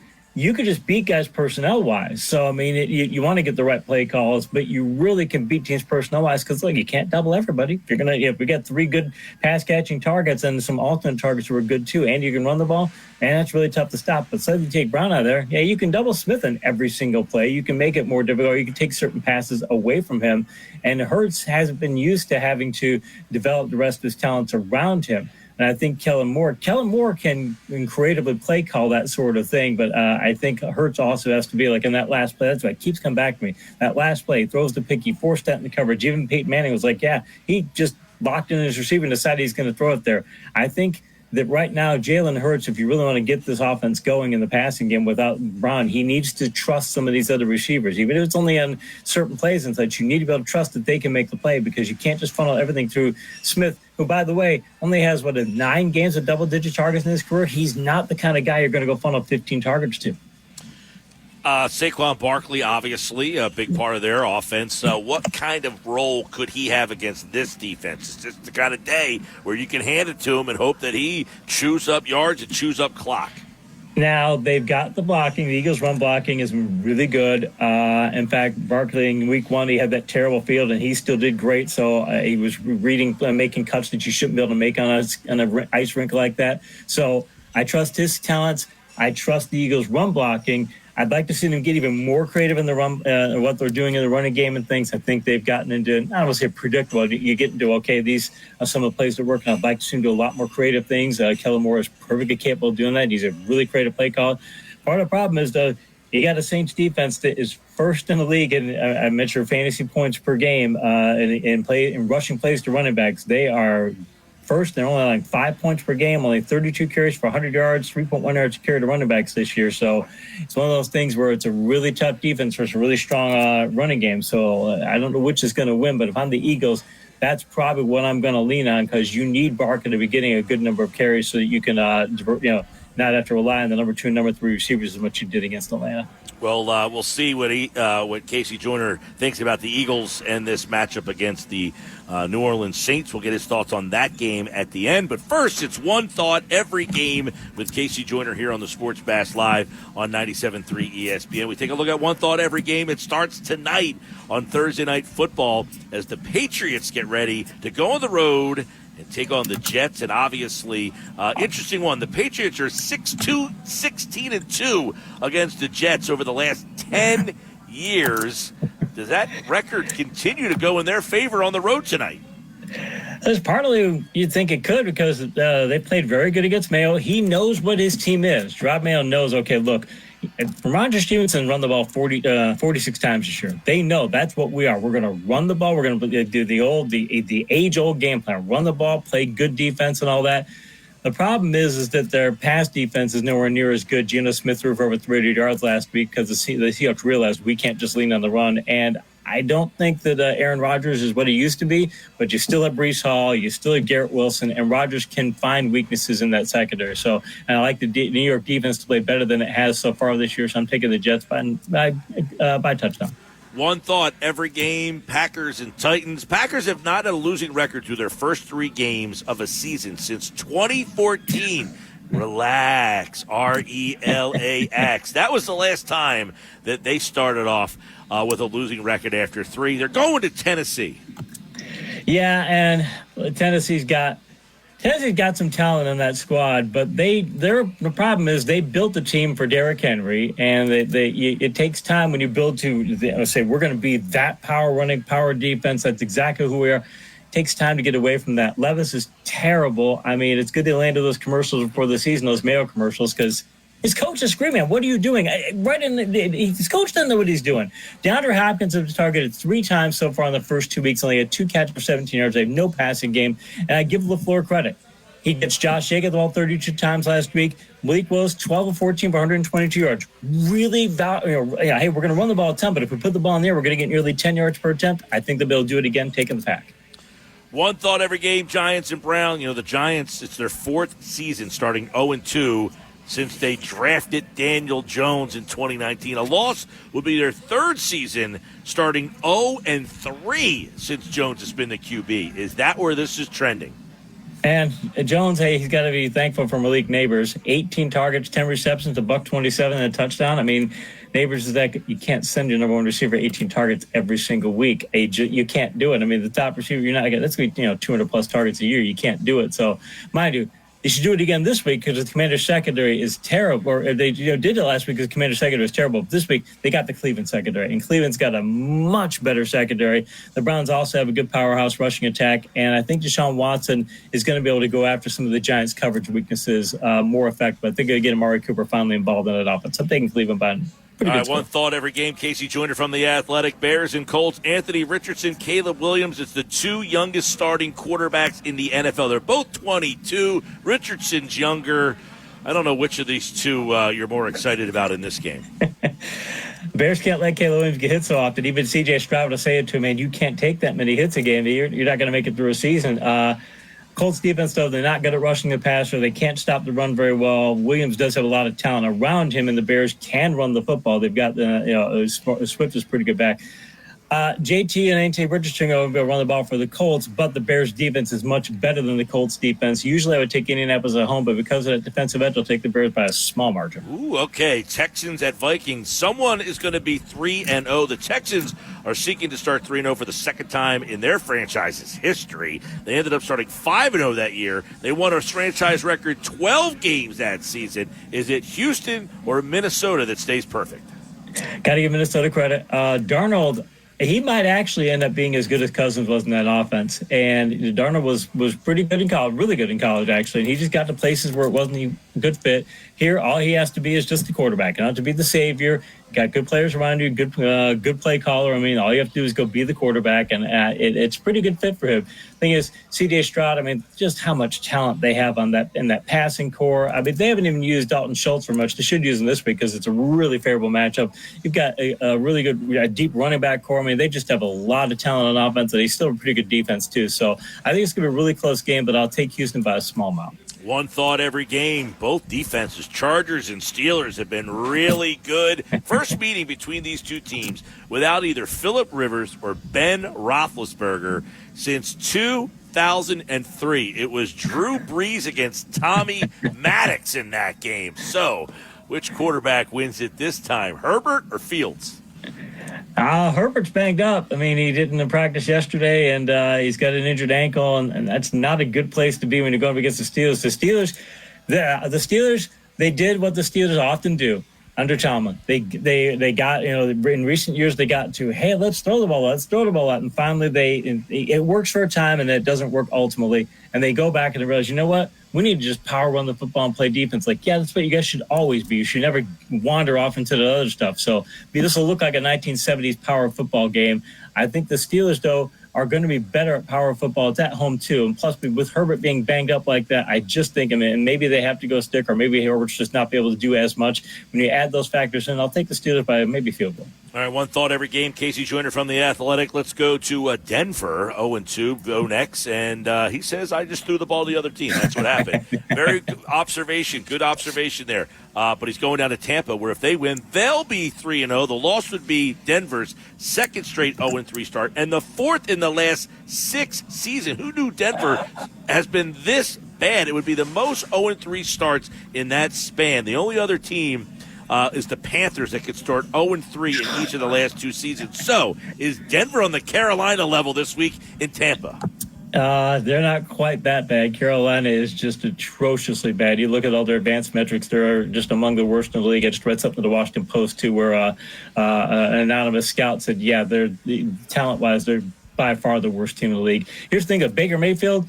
I do a weekly NFL MVP article for Gambling.com, and Baker Mayfield is moved up into legitimate long shot MVP candidate for as well as he's played. It's like, wow, really, Baker Mayfield? Yeah, but I mean, he destroyed Washington Saturday, made his share of big plays against the Lions. He's playing that well. Tampa's got a lot of other strengths on their offense. In fact, they haven't even used Evans quite that much. Godwin's been their go-to guy, so they can get more out of Evans. But I mean, Bo Nix, when you're considering that maybe Zach Wilson might be better, that's how bad he is. That's just atrocious. I can't see Denver winning this game. I think Tampa wins this. I'd be surprised they don't win by double digits. Baker Mayfield, by the way, plus 2,500 right now at DraftKings if you want to jump on that long shot play for MVP. Let's go to Carolina. They're taking on the Raiders. 10-game road losing streak for the Panthers. It's the longest active road losing streak in the NFL and the second longest in team history, where they lost 12 straight. Well, are they going to get one game closer to that record? Got to give Antonio Pierce credit. Last year, he's got that positive energy thing, and we're all like, hey, look, this guy could turn the Raiders around. He's got them believing. And then they had that week one where you're like, maybe that was just a one-year thing. But, hey, he got the team to believe they can win at Baltimore, and they did what they needed to do. So the Raiders can play. I'm not saying they're a top 5 team, but you can go on the road and beat a top 5 team. That shows you what kind of talent they have. The Panthers, I mean, they're switching over to, they're going to Andy Dalton, and they're still talking about that Bryce Young might be the quarterback eventually. Something it's like it's a dysfunctional team, and I don't understand why they're only like a 5-point underdog for this matchup. Like, guys, how often do they have to get destroyed by double digits before you actually think that they're a really bad team? I'm taking the Raiders by a big amount. All right, one thought every game. Real quick, the Eagles injury report just came out. Chauncey Gardner-Johnson did not practice with a foot injury, so he was listed as a DNP today, along with A.J. Brown. For the listeners out there, just giving you that information. We got one thought every game, couple more to go with Casey Joyner from The Athletic. Dolphins going from the southeastmost point all the way up to the northwestmost point to Seattle. Seahawks are 2-0. For the first time since 2020, when they went 5-0, they went to the wild card, 12-4 that year. With a win, it will be their 8th 3-0 start to start the season in franchise history. Do they get there? I've had to fly from Orlando to Seattle before. It is a brutal flight. It is. It is every bit as long as you're talking about there. So that's tough for the Dolphins after, because they're a banged-up team, and they're going up to Seattle. Mike McDonald, the Seattle's head coach, said before the season we're going to be run heavy. But last week, hey, the situation said they should pass the ball, and they did. Shows that he'll be adjustable, but, man, he wants to get back to running that football. He's from that Harbaugh, Michigan mindset. So they're going to go that way. You don't have Tua. You've got Skylar Thompson. You're going in to face the 12s, and the Dolphins have a terrible rush defense, and they've got some other injuries as well. I'm looking at going, the Dolphins, if they could ever just stay healthy, they can really be a contender. They can't stay healthy enough, so I'm taking Seattle. All right, the Ravens and the Cowboys. You can listen to this game on 97.3 ESPN. Ravens lost back-to-back games with Lamar Jackson. If they lose this game, it would be the first time they lost 3 straight games started by Jackson since he's got into the league. They got to go to Dallas, who won 16 straight home games up until last week. So Baltimore 0-3 or Seattle 1-2. Here's the thing. You get your Baltimore, you bring in Derrick Henry, and he's got great outside zone rushing skills, one of the best outside zone rushers in the league, and you do a lot of zone read. It doesn't mix well. You've got to find ways to make it work because you don't want him just running dive plays or something off of his own read where Jackson's reading the ball. So they've had a little issue there, but he got 84 yards last week. And mind you, the Cowboys' rush defense just looked atrocious last week. And I think the Ravens are finally getting to the understanding that we really need to make this a Derrick Henry-centric running game, and whatever and really make Jackson the counterpunch off of that. I think it's going to lead to a big game for Henry. And I think the Cowboys, last week rattled them. where after week one they thought, hey, we're definitely Super Bowl contender, and after last week, they're like, man, we might be as bad as people think we are, or as mediocre as people think we are. And I think Baltimore's not the kind of matchup you want to have. Even if you're at home, I don't think Baltimore's the kind of matchup, because Baltimore can play power football, and I don't think Dallas can. So I'm taking the Ravens. Okay, Ravens on the road. That would be 2 straight home losses for Dallas. Niners and Rams. Who's more banged up? Kittle didn't practice. Debo's out. McCaffrey's out. The Rams' offensive line's hurt. Puka's out. Kupp is out. Purdy, though, 7-0 against NFC West foes. 13 touchdowns to 2 interceptions in those 7 games. Can Purdy be the difference against the Rams on the road? My fantasy team needs Kittle to be healthy this week, so I'm hoping that he comes out, plays tomorrow, or practice tomorrow. The thing is, you got Jordan Mason. You've got a really good ground attack. And the Rams, they have 11 people on IR, and that doesn't include Kupp. Because I don't think they want to put him on IR, because it's like we don't have enough room on there. Maybe they're hoping they can get him back, but he ain't going to play this week. I know they've got Kyron Williams, but I still think overall the Niners still have more talent, even with the injuries factored in. And they have Ayuk as well, so they still have big play players, a little bit of an edge there. I like Purdy better in that way, and plus, the Rams, I mean, they've lost 9 of the last 11 to the 49ers, and I think the Rams need to have a personal edge or some other sort of edge to be able to win that kind of matchup. If you go into that kind of matchup, you're at a deficit like they are, even as bad as San Francisco is. I'll take the Niners. All right, one thought every game, Lions and Cardinals. You know, the Lions are 4-0-1 versus the Cardinals going back to the 2017 series. The Cardinals scored 41 last week, and the Lions lost. So, do you like the Lions to make it 5-0-1 against the Cardinals, or is this Cardinals team as sneaky as Coach Dan Campbell said on Wednesday? He's right, because Kyler Murray was the worst vertical passer in the league in the past 2 years, and then he hits Harrison in 2 big plays. Mind you, they could have done more, but they got the lead, and they said, okay, let's go cruise control here, because they didn't have to push it that much harder. The Lions secondary, they've got terrible coverage metrics. I know they've done all those investments. Carlton Davis is not that good. They still have double-digit yards per attempt and fantasy points per game. They're still awful in many ways. Problem also for the Lions, they got Jameson Williams. They're trying to make him into a go-to wideout. That's funneling Sam Laporta out of the game, and I think it's changing what they are structurally as an offense. I don't like that. They're kind of in a quandary, and I think Arizona knows what it wants to be, and I think that Arizona's going to be able to turn this into a shootout. And frankly, honestly, even though I think the Lions have more talent on the road at Arizona, I'll take the Cardinals in the shootout in that instance. Ooh, wow, there you go. A little Cardinals for you there. Let's go to the Chiefs and Falcons. It's Sunday night. Chiefs 2-0 start for the 6th time in the last 8 years. They're looking to start 3-0 for the 5th time during that time frame. But there have been some, they've been get some close ones here. The Falcons, of course, stole that game in Philly. Can the Falcons drop the Chiefs to 2-1? Chiefs aren't rushing the passer very well. The Chiefs' coverage hasn't been quite as good. They lost Snead, and they're making some adjustments. The thing is, I love their coaching staff. The things that they do on defense, they're just super creative. They know how to utilize people in ways. I mean, they're every bit as creative as the Belichick defensive were with New England. They don't have Pacheco. You're trying to go Carson Steele. Okay, but Andy can do a lot of creative things in the ground game. He can. He's done some good things with limited talents before. He won't ask Steele to do things that he can't do. Plus, he's got some other players who could do certain things, and he can start getting some receivers involved. Big key for them, though. Kelsey, they've utilized him. I wrote about this for The Athletic in my Monday article. They've utilized him, or at least they've had him in the offense running routes and doing things as they normally would. They just haven't thrown the ball much to him. Atlanta's terrible at covering tight ends. I think Kelsey gets a big game out of this one, so I'll take Kansas City. Okay, and then a double disco on Monday night. You got Jaguars and Bills. We'll start with that one. Bills looking to be 3-0 for the first time since 2020, and the 3rd time with Josh Allen. The Jags, if they lose, it would be their 3rd 0-3 start in the last 10 years.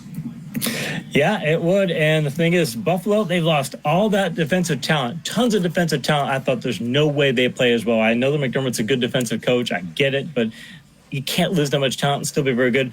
Here's their numbers on vertical passes this year. 22 attempts against them, 4 completions for 67 yards, with 3 yards per attempt with 2 interceptions. You're allowing 4 completions and getting 2 interceptions on 22 passes. They're shut down. I mean, DeMar Hamlin's back there and all that, and they've played exceptionally well. Trevor Lawrence hasn't led his team to a win since week 12 of last year, and Christian Kirk has all but disappeared from the offense. You got Evan Ingram deal with a hamstring injury. It's in Buffalo. Yeah, I'm taking Buffalo in this one. All right, one thought every game, Commanders and Bengals to close it out on Monday night. The Bengals have never started 0-3 since Joe Burrow's been in town. That's since 2020. Would be third 0-3 start in the last 15 years, though, for them if they lose this game. So Burrow has never been 0-3. Will this be the first time? Well, here's the thing. Jaden Daniels, 70%. He's completing 70% of his passes. He's rushed for 132 yards and 2 touchdowns.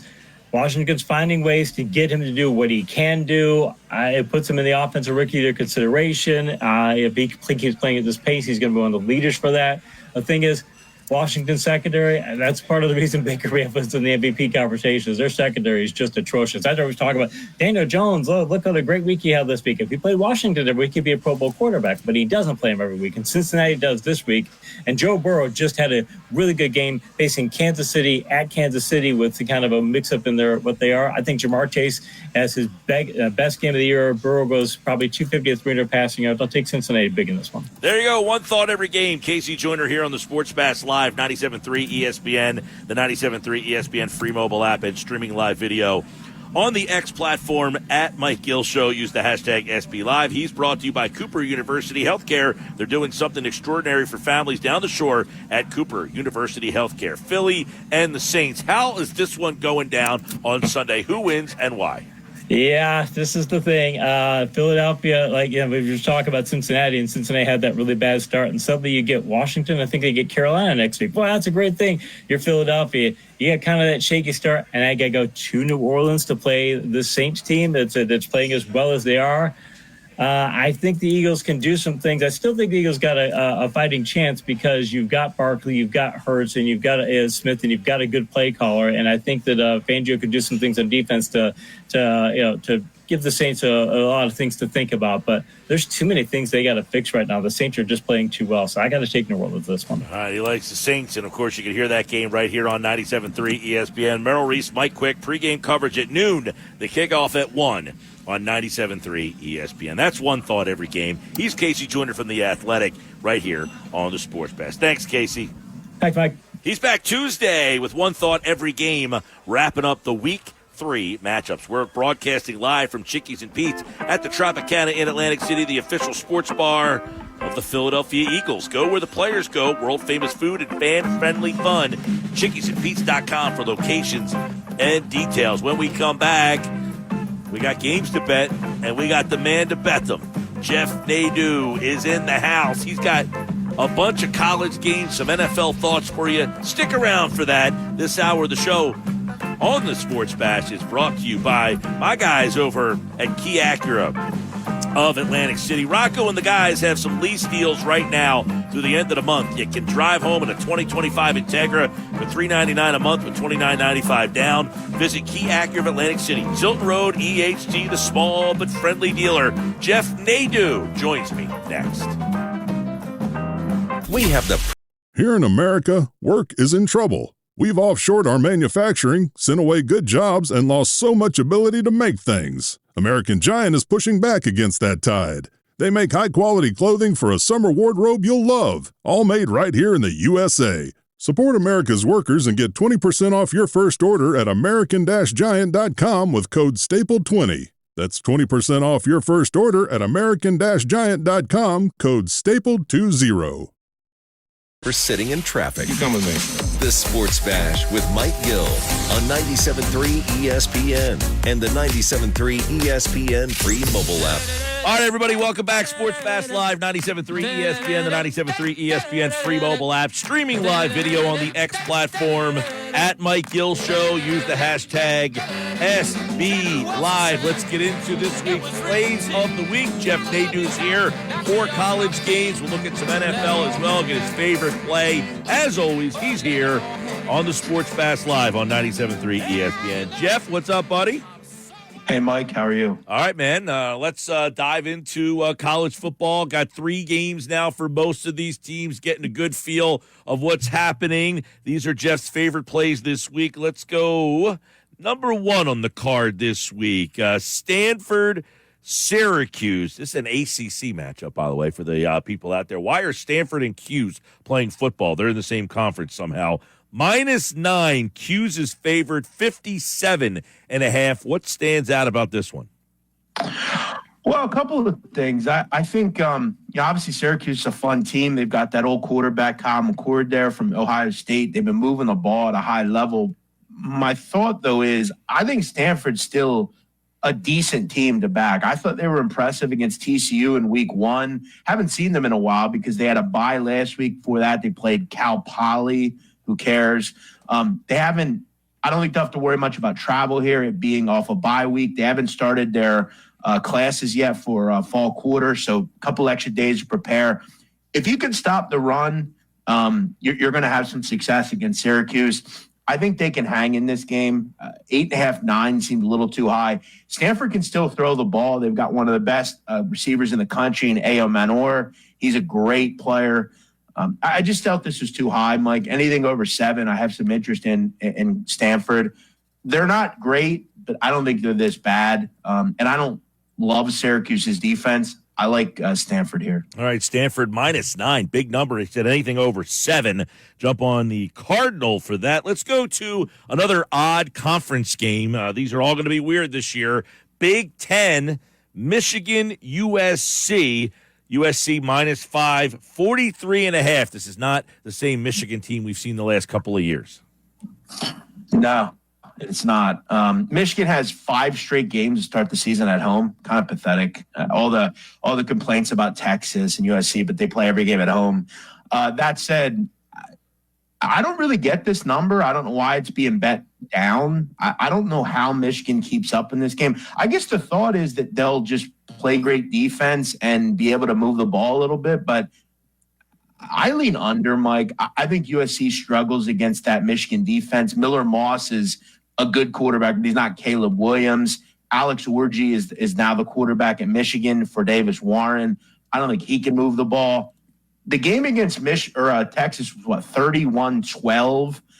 So that would have stayed under this number. I think this game is probably like, I don't know, 21-13. I like the under. I think it's too high. 44. This is a tough game to watch. I think Michigan struggles to move the ball. I think Miller Moss struggles as well. Under is the play right there. Iowa, years past, you saw an Iowa game, you take the under no matter what. That number's 35. They're playing Minnesota. Cade McNamara. They're a little bit better offensively, I guess, than they've been the last couple of years, but -2.5, Iowa the favorite, 35. Man, that is a low number. And what's interesting, Mike, is Iowa's actually 3-0 to the over this year. They've gotten to 39 or more in every game, so that would help in this game. That said, I mean, the last couple between these two teams, I think it was 12-10 and 13-10, so neither got even to 24. But you made a good point, though. Both these teams, Cade McNamara is better. Minnesota is better throwing the ball with Max Brosmer, their transfer quarterback. That said, I think they're going to both lean on the run. Both these teams punt a lot. Field positions, I think, going to be important. And if I'm Minnesota, I would just stack the box and say, hey, Cade, throw the football. I don't know if he can. Iowa kind of screwed it up against Iowa State. They should have won that game. They were up big and got outscored in the second half.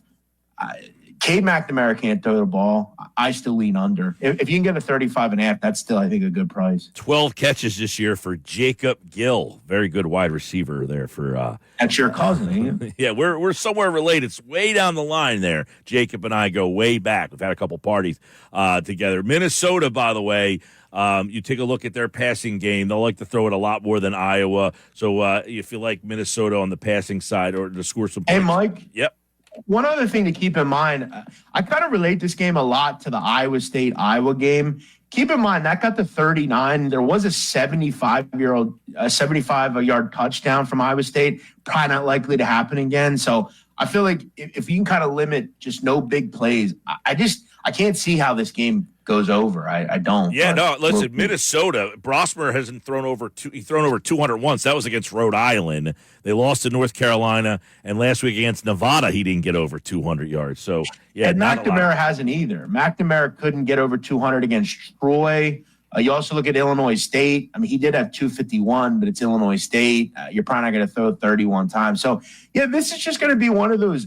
I mean, this game might take 2 hours. It might be a really quick game. So, 35 is the over-under on that one there. All right, let's go to non-conference matchup. University of Louisiana Monroe is taking on Texas. Now, it took a little while to find this line because I kept looking at the Big 12. Texas is in the SEC. 52 is the over-under. 44.5 is the number. Always interesting when the spread is that big and the over-under almost touches it. Yeah, I mean, the thought is that Texas will win like 48-0 or something. I'm not so sure. You have to wonder, Mike. I know Texas played Michigan, but they're coming off a blowout victory over UTSA. You got to wonder at some point, are they just kind of getting kind of bored? I mean, they got some games coming up. The thing I like about UL Monroe and why I think they can hang in this game, very few teams run the ball more than UL Monroe. They've run the ball on 75% of their snaps. The only teams higher, Mike, Air Force, Navy, and Army, right? You get why. They're going to take the air out of the ball, Monroe. They're going to run the ball. They're going to try to hopefully get some good first down yardage, hold on to the ball. To me, this seems like too many points. I want a 45 if I get involved. If you can find a 45 on Monroe, I could see this game 48-6, 51-7. I'm going to lean on Monroe to not lose by more than 50. Okay. All right. There you go. Who's playing quarterback for Texas? We know yet? I believe it will be Arch Manning. All right. Arch Manning last week, 318 yards. He completed 14 passes for 318 yards. That's almost 18 yards a pop. And, oh, by the way, he had 5 touchdown passes on 14 completion. So if keep in mind, Texas 614 total yards. They had 9 yards of play. That means, Mike, on every play, they almost got a first down on every play.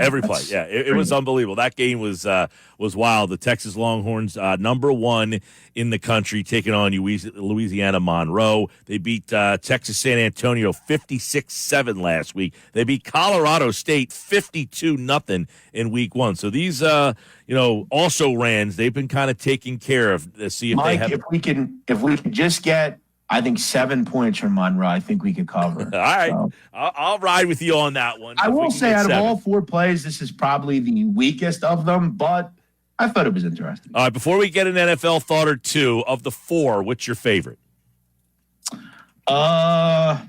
Probably, I really like that Michigan USC under. I think that's a tough game to watch. I really do. I think both defenses, again, you don't have to be that good on defense against Orgy. He's that bad.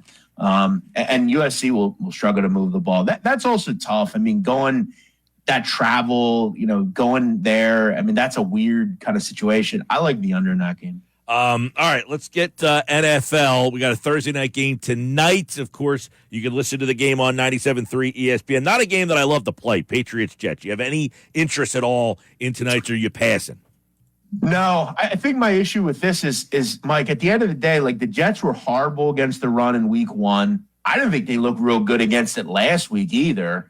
Now they're not going to have Jermaine Johnson. I think C.J. Mosley's out. Aaron Rodgers looks like a 40-plus-year-old quarterback off an injury.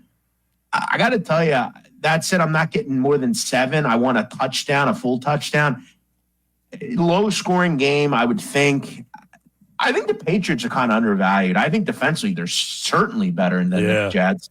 They're 8-0 against the spread. Underdogs of 6 points or more, 8-0 this season. So the dogs of all, because the league is so competitive. Everybody's in these games. They're all one-score games. Mike, what I would do, and I don't really ever say this, but I'm going to say this. New England is the road team in this game, right? Yep. New England has covered 4 of the last 5 on the road, winning 3 outright. I kind of like New England on the money line. I think they could beat the Jets. I'm not a big Jet guy. I've been disappointed with this team. Me too. Patriots are solid. I like that team. Jets have lost 6 straight games on Thursday. There you go. It's crazy. All the numbers, by the way, New England has covered 6 straight games as an underdog. Every time you count them out, they kind of hang around. Was it Rounders? They keep hanging around and hanging around. Over the last 10, they've won 7 games as a dog outright. So, listen, New England is good on defense, and I think they've overachieved on offense. So there we go. All right. Yeah. Oh, listen, they're better. Jalen Reagor the other day as well. Yeah. Oh, listen, I don't know how they're doing it with some of the guys they have. I don't know how they're doing it. Man, Jalen Reagor, you got to ask yourself, Mike. I mean, Jalen Reagor got released from the practice squad. Like, you got to be bad to get released from the practice squad. My God. What a disaster. A first-round pick. That's got to be one of the worst picks. In the history of the Eagles, they've had some bad picks, but like Marcus Smith, but that's a bad pick. Mike. Well, and what was around him, too. You got Justin Jefferson around him. You know, that doesn't help. Lamb, there were other guys in the second and third round that turned into some good receivers in that particular draft class. All right, NFL card. Let's go to Eagles and Saints. That is, of course, 1 o'clock right here on 97.3 ESPN. Eagles, somehow they let that game slip from them the other night. The Saints have been 91 points through 2 games. It's tied for the 4th most in a team's first 2 games to start a season in NFL history. I don't know where we're going on this one here. It's right now New Orleans 1.5. I was a little surprised at that number. Over under 49.5. So, Mike, I want to put this in perspective to your listeners. I don't ever bet NFL on Wednesday, ever. It's not my thing. I like to bet the day of. This got to 3, though, and I grabbed the Eagles. I think that's an insane move. You have to realize, Mike, the Eagles opened as a favorite in this game. They were -1. It quickly moved to 2, 2.5 for the Saints, and it's at 3 currently. There's certain books at 3 that you can bet on right now. Look, Mike, what does everybody know about what they last saw? The Eagles let one slip away, but let's just be honest. I know no one wants to admit it. They should have won. I mean, they did. Saquon Barkley never drops that ever again. I know their defensive line has not gotten pushed, but I had a premonition last night, Mike. I'm listening to Eagles podcast, and I'm thinking, I just think they have something under their fire this week. I think you see some pass rush. I think you see some blitzing. Maybe you throw Avonte Maddox to blitz a little bit. Their secondary is fine. I don't hate the Eagles' secondary. I just don't think New Orleans is going to keep playing like this. And what did we last see from New Orleans? They blew out Dallas. Why are they only a 2.5-point favorite? I think the Eagles go in there and win. I really do. We have to big picture ask ourselves, okay, what do we have with the Eagles? They're 1-1. They beat the Packers. They should have won the other night. They didn't. They had opportunities. They didn't get it done. Something tells me we see A.J. Brown. I might be crazy. That said, I still think they can go in there and win. I think that's going to help our cause. I love the Eagles, +3. Plus 124, by the way, on the money line. By the way, as we're having this conversation, it went from 1.5 to 2.5. So it got bet up already while we're talking. Eagles Mike, plus I will 2.5. say, I mean, there are 3s at. Yeah. I don't know if I can name them, but no. Listen, I'm switching apps here just because I opened up the ESPN Bet app. It was 1.5, and when you said that, I went to look over at DraftKings. They're 2.5. So yeah, find whatever one you guys use out there and get the best number you can. Yeah, I'd want a 3, and I don't even mind laying $1.20 here on 4-3. I want that field goal. Again, I think they win, but it's always nice to get the best number without paying a ton. All right, Jeff Nadeau, at Jeff Nadeau. Check out his Patreon site, get all his live spaces on X platform, and of course, Thursday nights right here on the Sports Bash gives you some of his favorite plays. Stanford, under in the Michigan USC, Louisiana Monroe. What was the Iowa Minnesota? What was it, under 35? Under 35.5, yep. Under 35 there. Eagles, if you're feeling frisky, sprinkle some on the outright number, money line. If not, take the birds with the points. Mike, yes, bud. Remember, too, Eagles that was, almost 2 years ago. Eagles went into played the Saints and lost. Remember, Gardner Minshew was the quarterback back then. Eagles play pretty well generally against the Saints. They won 2 of the last 3 in this meeting, so I think we see a better Eagles team. I think we see the Eagles team we thought we'd see. Better pass rush. Got to be better. Why not go out and get Yannick Ngakoue, though? I don't get it. Got to do something, man. I'll tell you what. I did not like the Huff signing then, and I like it less now. And I've been talking about this, Jeff. I don't know where in season, that you get, pass rush. You got to wait until someone decides they're out of it. Like last year when the Bears traded for Sweat or the Niners traded for Chase Young. You got to wait till one of these teams It's like a baseball team at the deadline that needs a closer, and you go knocking on the door of a bad team, and you go take the closer from the bad team. You got to wait to see who's out of it and go after their pass rush guy, because I don't think they're getting pass rush this year. I would contact the Carolina Panthers, maybe see if they'd give up a Clowney or somebody like that. I will say, Mike, too, I got a kick out of another show in the Philly area. Seth Joyner kept calling him Josh Huff, and I kept getting a kick out of that because Josh Huff actually did more for this team than Bryce. He certainly got his name in the paper more for whatever reasons. I think some of it had to do with him speeding over the Ben Franklin Bridge. But I'm saying he at least got his name in the paper for something. Bryce Huff, his jersey number is apropos 0. Mike, who was a better player so far, Marcus Smith or Bryce Huff? Man, Marcus Smith was really bad. I'll tell you this, Jeff. It's sad that Thomas Booker played 9 snaps. He was the best player on the field defensively, I thought, on Monday night. But I also don't want to say this, but I will. Do you know who has a sack, Mike, this year already? Who has Derek Barnett? Oh, jeez, Derek Barnett. I did not know that. Derek Barnett. All right, playing for Houston. Yeah, no, I remember. Well, he went down to Houston last year and played pretty well. He had a sack last week against the Bears. All right, Jeff Nadeau, at Jeff Nadeau on the X platform, and we'll talk to him Thursdays right here on the Sports Bash. They're his favorite plays of the week. Go out and make a couple bucks. Thanks, Jeff. Thanks, Mike. He's Jeff Nadeau, sports betting expert, content creator, podcast host, and, of course, here on the Sports Bash Live on 97.3 ESPN. We're live at Chickies and Pete's. We'll wrap up the show. And, of course, you can stop out tomorrow and see me at Charlie's in Summers Point. Don't forget, make an appointment. Come out to Charlie's in Summers Point tomorrow. See me live there. We'll close out the show here at Chickies and Pete's at the Tropicana in Atlantic City. That is next.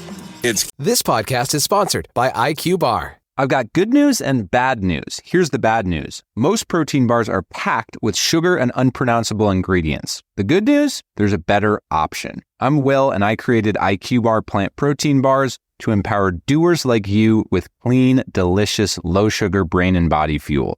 IQ Bars are packed with 12 grams of protein, brain nutrients like magnesium and lion's mane, and 0 weird stuff. And right now, you can get 20% off all IQ Bar products, plus free shipping. Try our delicious IQ Bar sampler pack with 7 plant protein bars, 4 hydration mixes, and 4 enhanced coffee sticks. Clean ingredients, amazing taste, and you'll love how you feel. Refuel smarter, hydrate harder, caffeinate larger with IQ Bar. Go to eatiqbar.com and enter code BAR20 to get 20% off all IQ Bar products plus free shipping. Again, go to eatiqbar.com and enter code BAR20. Mike Gill. And I am the voice of the voiceless. On 97.3 ESPN and the 97.3 ESPN free mobile app. All right, live at Chickies and Pete's at the Tropicana in Atlantic City. It's a Sports Bash. Let's get out of here tonight with Pete Cheese 5. All right, Mike, Phillies, 32 strikeouts in 2 games against the Brewers. They won 1 and lost 1. Is this just who they are? Oh, yeah, streaky, but I think they clinched tonight. Taijuan Walker will surprise everybody. All right. Eagles 1 and 1, but the question is there a difference between 1 and 1 and 2 and 0?